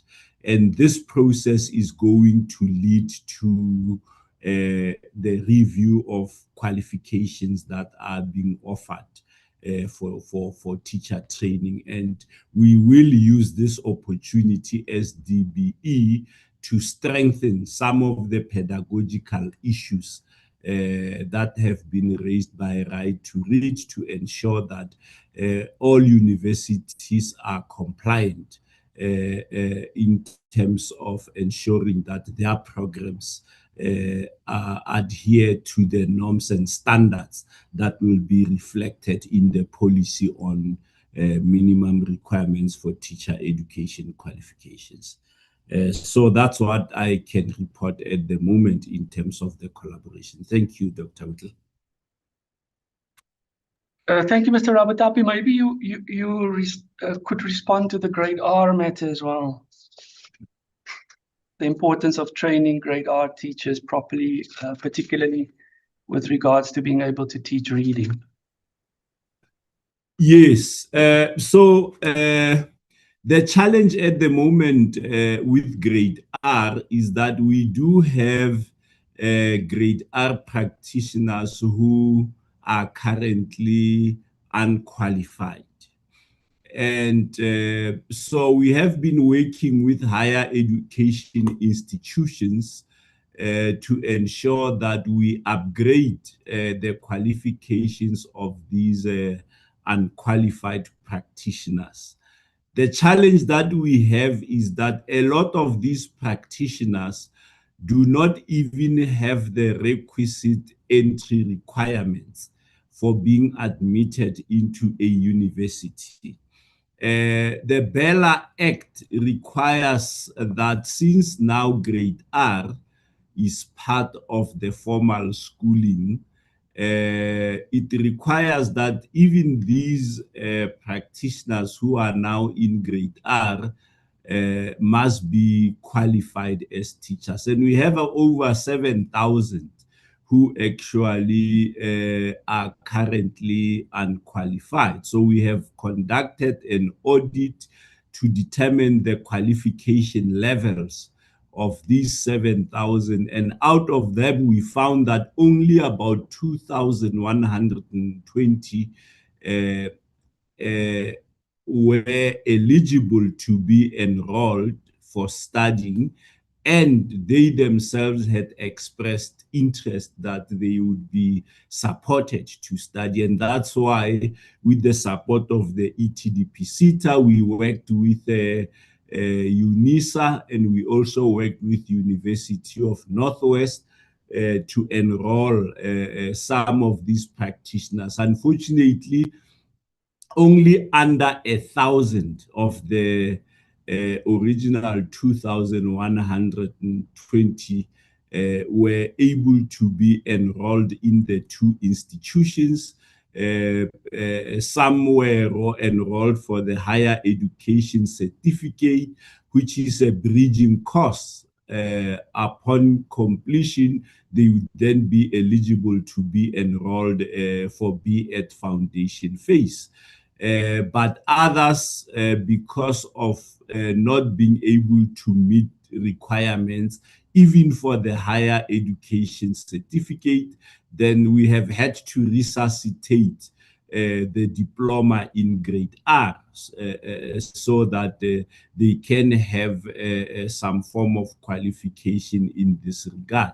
But we are also evaluating the quality of the diploma in grade R so that any deficiencies that are not covered through that diploma, we can then do top-up skill for these practitioners so that they can acquire the necessary competencies. But the big challenge, of course, are those that do not meet any minimum entry.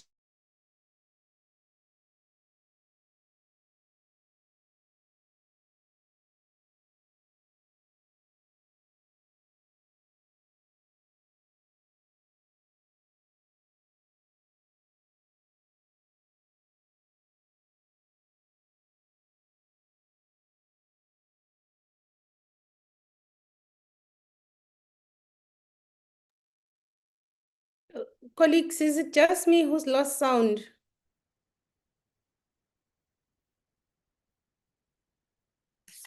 No, Me no, too. Chair, not only you. Okay, I thought maybe there's something wrong with my network. Okay. Chairperson, okay. Yes. It looks like we were kicked out. Oh, apologies for that. Okay, can you continue?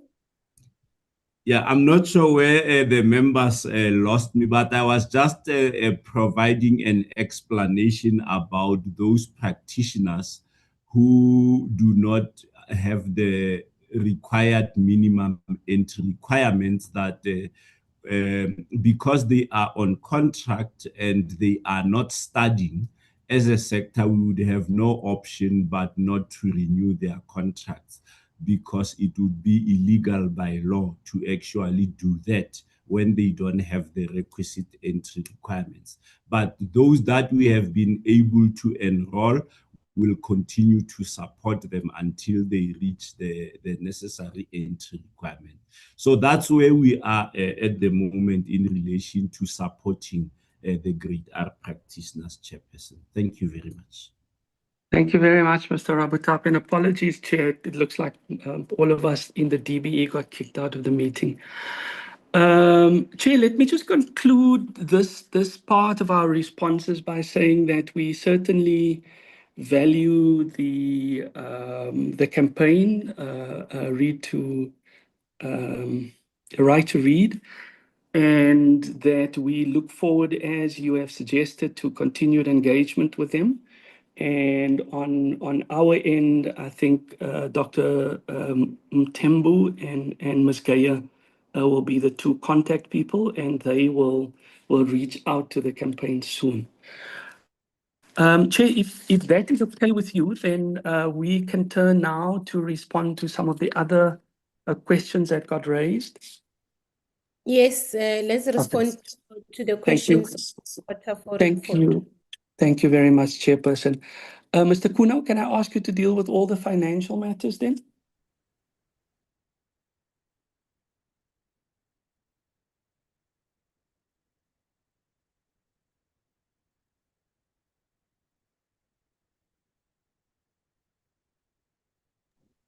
Have we lost the CFO as well? No, Chair, I was struggling to unmute. I've got two gadgets, so I always struggle between the two of them. Chair, there was a question on deviations. I think it was Honorable Mkhize. Yes, we do deviations now and then, Chair. And that's done in terms of Treasury Instruction 3 of 2021-22, which authorizes the DG to approve those deviations. So there is compliance basically with the law in terms of deviations.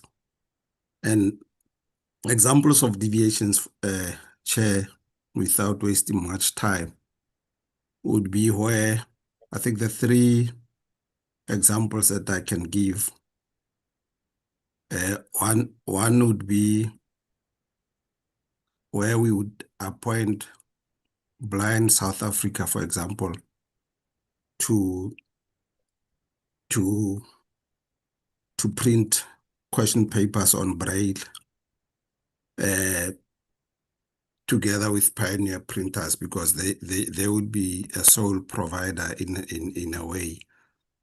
And then another big example would be where we appoint Independent Examinations Board to provide question papers for non-official languages.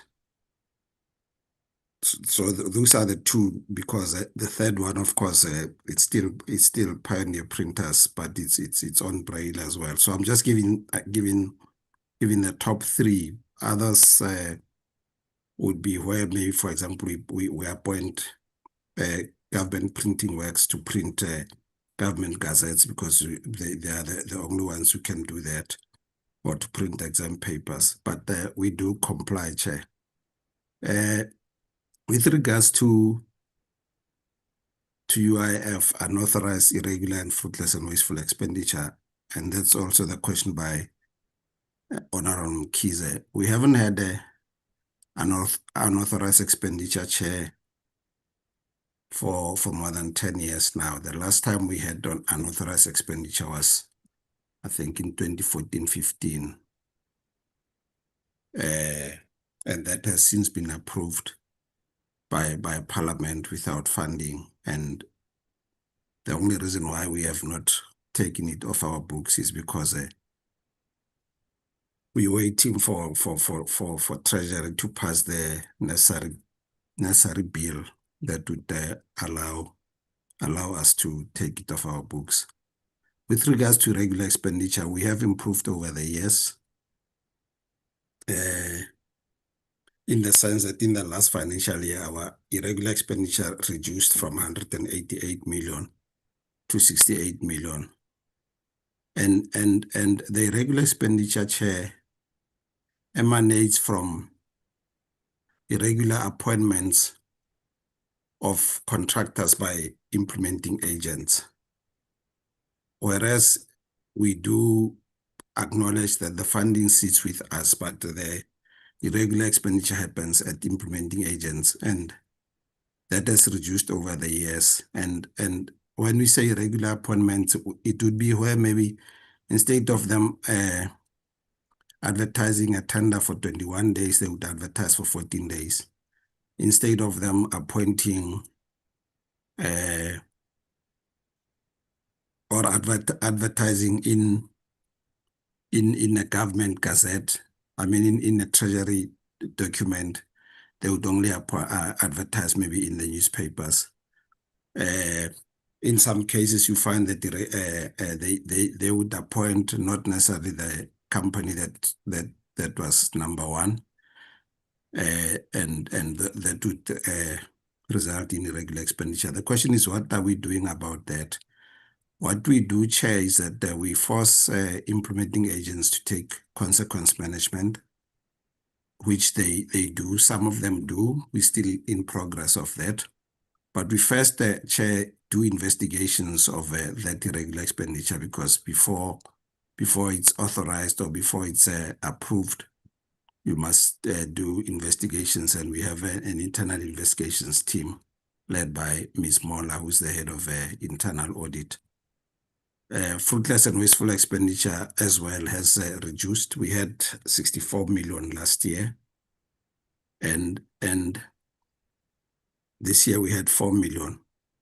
And the reason for the 4 million is because we've got schools, Chair, which, as migration happens out of rural areas to urban areas, some schools become unusable or becomes empty or white elephants, if I may call it that way. So you would find that the project has started some years back to build a school, and with the passage of time before the school finishes, you find that there are no more learners because childbearing parents have moved, and the fruitless expenditure would be because of spending on a school which, after spending on it, it's not used.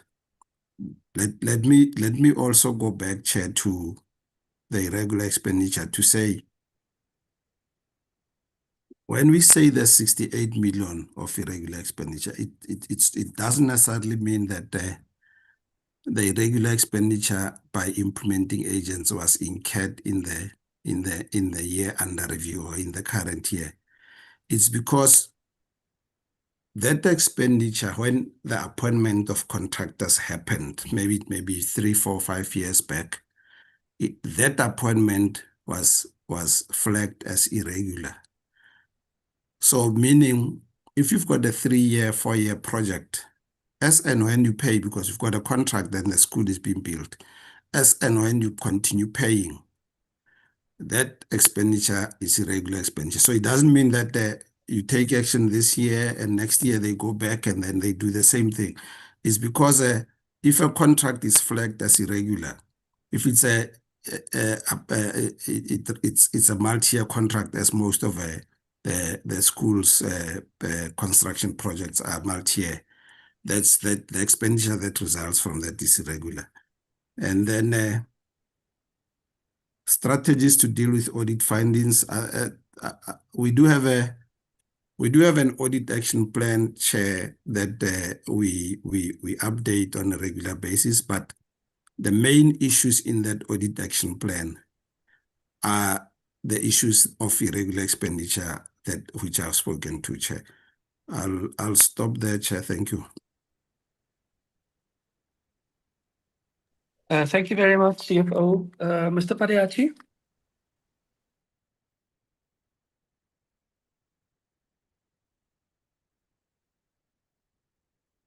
Thank you, Acting DG. Apologies for trying to unmute. I think there was one question from the Honorable Jadaan regarding the BEI education assistants, and to indicate that the assistants, whether they are education or for general, do receive overall training, which is referred to as orientation at the beginning, as well as regarding the issues related to education safety and the framework in that regard. That is applicable to all the appointees that we make. However, there is training in the last phase. We had approximately 2 out of every 3 who received training, which was face-to-face regarding the areas that they were basically allocated to or based on their specializations. So in terms of the general assistance, it related to maintenance and infrastructure and care of the schools. Then from the curriculum perspective, we have what we refer to as curriculum assistants, as well as reading champions. And then we had appointed various providers, some of them basically at their own cost, in regard to providing them with additional skills. So they provide support to the teachers, as well as individual attention to educators, to learners in their particular area, in particular like the reading champion as well. So the education assistant is not there to replace the teacher and do the teaching. However, they do at times get an opportunity to do that under the supervision. We've had feedback that over 95% of our school management teams that have utilized EAs in their schools, who felt that they contributed to the support of delivering education in the classroom. So I think the point is taken that we do need to monitor where they're used in a manner that is not going to benefit us in education, as well as in their own personal development, which may assist them in other job opportunities. So I think in the earlier question regarding the recruitment of Funza Lushaka bursaries in the foundation phase, what we are finding also is that a number of these assistants are have decided that they will take up teaching as well, and they are part of that applications, and many are quite successful in that regard. Thank you, Dr. Whittle.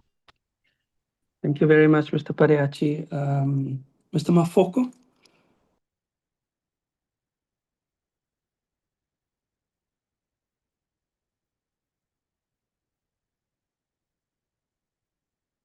Dr. Whittle, is that all? My apologies, the Chair. I'm not sure if you can hear me. I was inviting Mr. Thank you very much, Chair. All right. Mr. Mafoko? Yeah, yes. go ahead.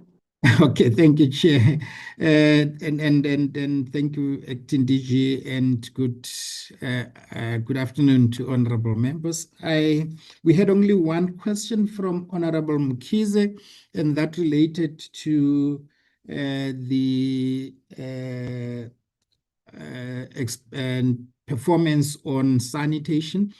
Just to indicate to honorable members that the targets that reflect on the DBE APP are projects that are or were implemented directly by the DBE on sanitation, what we refer to as safe or sanitation appropriate for education. So the reason for the overperformance on that was that when the program was started, there was an outreach to the private sector that they must assist us in addressing the issue of pit latrines, and several companies came forward. But some of those companies, after some time, came back to us and said, business is not good, so they are unable to proceed with those projects, and those projects came back to us. And by the time those projects were brought back to us, we had already set the targets, but we included those projects. And when we completed them, and that is why we completed them at the end, before the end of the last financial year, we have got only 2 projects that are remaining at the moment. And that is what related, or that caused what we refer to as overperformance. or exceeding the targets that we set, if I may put it that way. But also in the question from Honorable Mkhize, he was asking as to what is it that we are doing going forward. We have allocated additional funding to 3 specific provinces where additional schools with pit latrines were identified, which is KZN, Eastern Cape, and Limpopo. So funding has been allocated to those 3 provinces. Additional on top of the education infrastructure grant that they received. And those are the targets that are in the current APP. So we are also moving forward in terms of conducting assessments just to ensure that there aren't any additional schools that we did not identify, like it happened with the SAFE program, where provinces gave us projects and schools, and after the fact we realized that there are other schools that were not part of the list that we were given. So the process is continuing to do assessments just to ensure that all schools that still have pit latrines are identified and are included, and funding is provided such that we conclude this project on pit latrines. Thank you, Acting DG. Thank you very much, Mr. Mafoko. Dr. Mtembo, I think the 2 issues that are left for you is the inclusive ed one. Yes, Chair. And the other one is the second chance. So you can go ahead. Yes, yes, Chair. I will attempt. Am I the only one who's hardly hearing Dr. No, Mtembo? we're also struggling, Chair. Struggling to hear Dr. Mtembo, maybe you should mute and try again. Probably can't hear. To explain. Okay. Maybe I see Dr. Malapile is on the call. Dr. Malapile, if you could deal with second chance. Good morning, Acting DDG, and good morning, or good afternoon, honorable members. Can you hear me now, Chair? Dr. Mtembo, yeah, we can hardly hear you. We're struggling to hear you. So please mute or get a better area where you can. Am I No, you are still breaking. now? No, you're still breaking.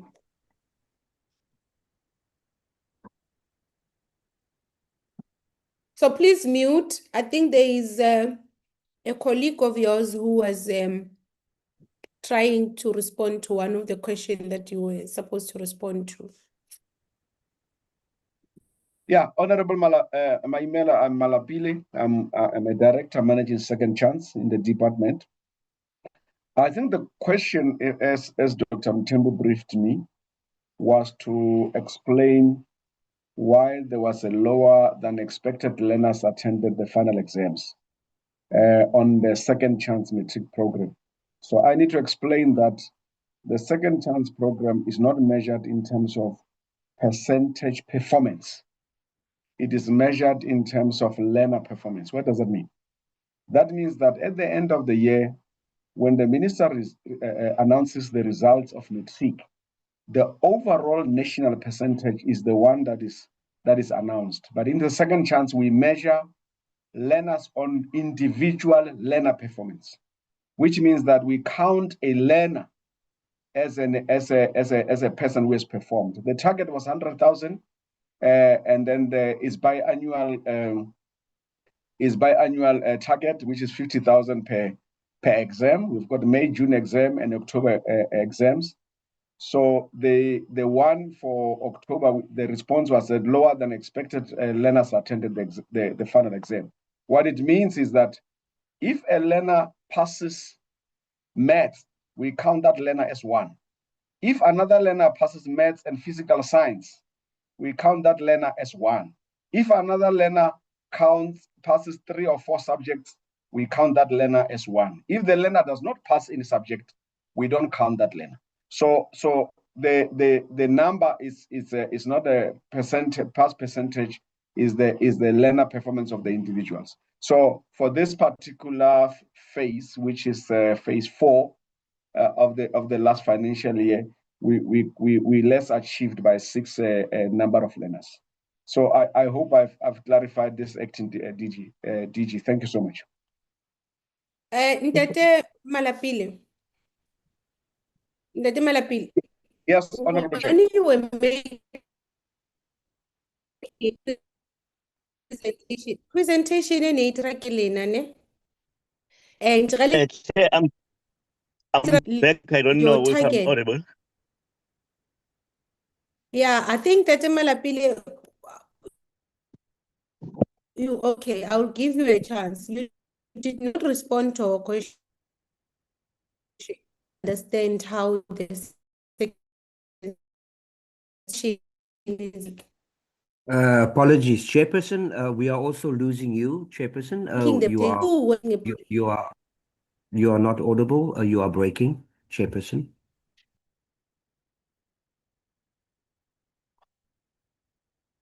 Okay, is it better now? Is it better now, Mr. Brown? That's much better. Thank you, Chair. Okay. I was saying, Mr. Malabile, you are making an assumption. You did not respond to us because you made an assumption that we don't know how the second chance metric program works, how you count learners who participated versus the learners who passed. And I said, you must go to your own APP and read what your target says. Your target was, we are targeting to ensure that 50,000 learners pass the NSC exam, right? The person who was presenting said, well, we did not achieve this target. 6,000 learners did not pass, or we actually did not achieve it. We fell short of 6,000 because we did about 4,000 or 44,000. If you go to your numbers, I don't know if we should go to that slide, but Mr. Brown, let's go to that slide, I think, so that we can get an accurate answer. Let's go to that slide so that we clarify what we had when the department was presenting. Can we go to that specific slide on second chance matriculants? Dr. Mtembu, you can come in while Mr. Brown, you are looking for that slide. No, thank you, Chair. Am I audible?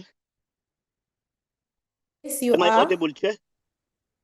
Oh, thank you very much. Yes, you are audible. Chair, yes, Chair, thank you very much. Let me then talk to inclusive education.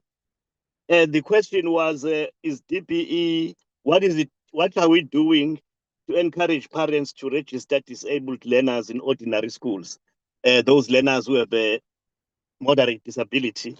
And we as DPE, we are working with the provinces to prepare principals and SGBs to accept and support learners with disabilities in ordinary schools. So far as DPE has addressed school principals in Limpopo Northwest. Secondly, as part of the conditional 3% of the allocation to appoint class on those learners already working, all those teachers already working with these learners. The other one was, what are we doing to improve the intake of learners with severe disabilities in special schools? And we are doing this through the strengthening of the implementation of the CS policy, or the policy on screening, identification, and assessment and support. And we must also inform the portfolio committee that only learners who require high levels of support must be enrolled in special schools. And then the last one, as far as I can remember, is how the disabled learners who go to ordinary schools are they not disadvantaged, and how are they assessed? So, well, these learners with disabilities are assessed and supported in line with the policy on screening, identification, and support. They are not disadvantaged in a sense that we do provide concessions where we need to have concessions. Thank you, Chair, and thank you, DG. Okay, thank you very much, Dr. Mtembu.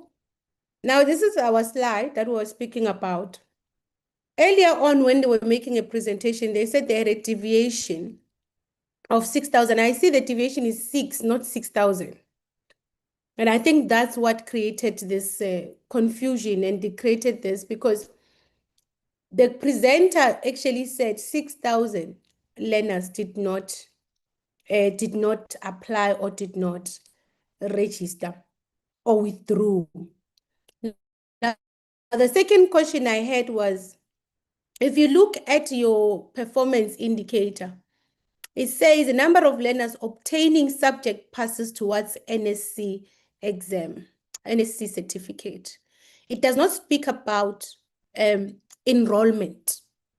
So it doesn't say the number of learners that we want to enroll in the second chance matric program, which then would be 50,000. And the challenges or the reason for deviation then will make sense when you say there were lower learners that attended or there were lower learners that enrolled. So I want to understand here, this is what we wanted to understand. That's what I wanted to understand, Mr. Manabile, is this 6 the number of learners who failed to obtain the NSC exam?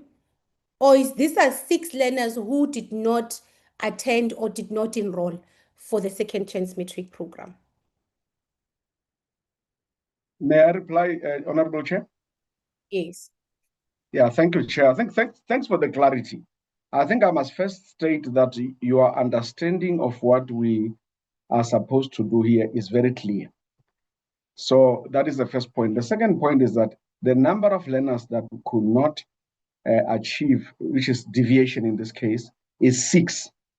In other words, it's we could not make it's 49. We could not make the 50,000. So your understanding is very correct, ma'am. So the explanation of lower than expected numbers attended the final exam, because the measurements of our performance is based on individual learner performance. If you have got, I'm giving an example. If you have got 300,000 learners who have registered to write, and then you have 150,000 coming to write, it always affecting our performance.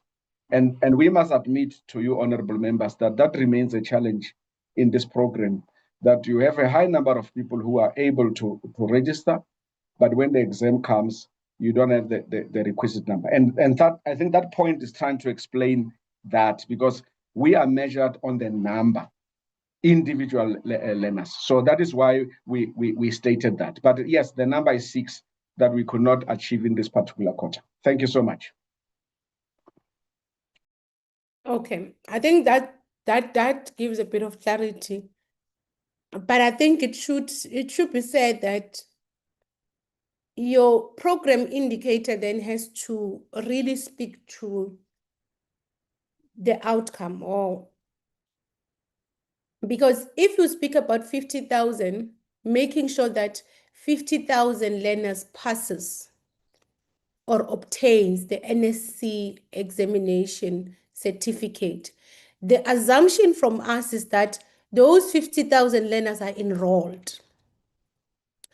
And if they are enrolled, that 6, we want to know if the 6 that did not obtain, is it because they failed subsequently those subjects that they were registering for? Because we understand the second chance learners register the number of subjects that they require to pass or obtain the NSC exam, because it's not the entire subjects in other areas. So that 6, we want to know if it's learners that failed or if it's learners that did not sit or enroll for the program. And I think that's why I'm saying you need to really ensure that your program indicators speak to the outcome or the output.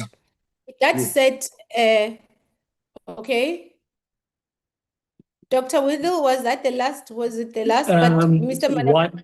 We've got one more to go, Chair, if that's fine. Mr. Yes, Rabutapi, it's around Funza Lushaka and the unplaced students.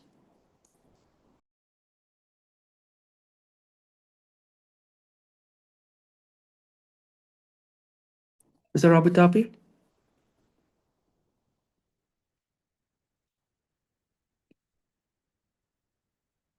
Chair, I think maybe what we'll do for Honorable Jordan is to come back to her. We are struggling with connectivity in the building, and I'm sure that's the reason why Mr. Rabutap is not coming in. Just lastly, from our side, Chair, if Honorable Komane could send the names of those schools to Mr. Mahada as is indicated, we'll certainly make sure that we attend to those matters. Thank you, Chair. Okay, thank you very much. Honorable members, because we are already at 10 past 1, I'm not going to allow follow-up questions because of the time, but I do want to really appreciate yourselves. I want to start by appreciating the Right to Read campaign founders for joining us. Initially, we had thought, we had scheduled this meeting to be ourselves and yourselves only for the rest of the day. But due to the fact that we had to defer one item, which is the Q4 report, to this meeting, then we are here. We really apologize if we took long because we had to deal with these two items today. So we really want to appreciate your presence. And we are looking forward to, even if it's later in the next year or next year, have a second bite where we would actually monitor if yourselves and the department have met, you have engaged on the issues that we said you must engage on. DBE, DM in absentia, condolences to yourself and the family from all of us as a portfolio committee, and the Dr. Whittle leading the team. Thank you very much for your time, honorable members. I know it's a Friday afternoon. The meeting was really progressive. I actually, in the middle of these proceedings, I thought I should have actually said that we should only ask 2-3 questions because members really had a lot of questions, but I'm glad members had that opportunity to ask as many questions as they had. Indeed, Tate Komane, Honorable Komane, do send those specific names of those schools so that we don't utilize this platform to raise specific issues. We deal with the focus or the item that we're focusing on the day. And those issues that we pick up, we deal with them immediately as we pick them up in our different constituency areas. So thank you very much, colleagues. Thank you very much. Let's meet. Our next meeting is on Friday, next week, Friday, Mr. Brown. Because on Tuesday. Chairperson? Yes. We don't have another meeting next week. Our Tuesday meeting due to the holiday, but our next meeting will be on the 23rd, Tuesday the 23rd. Okay.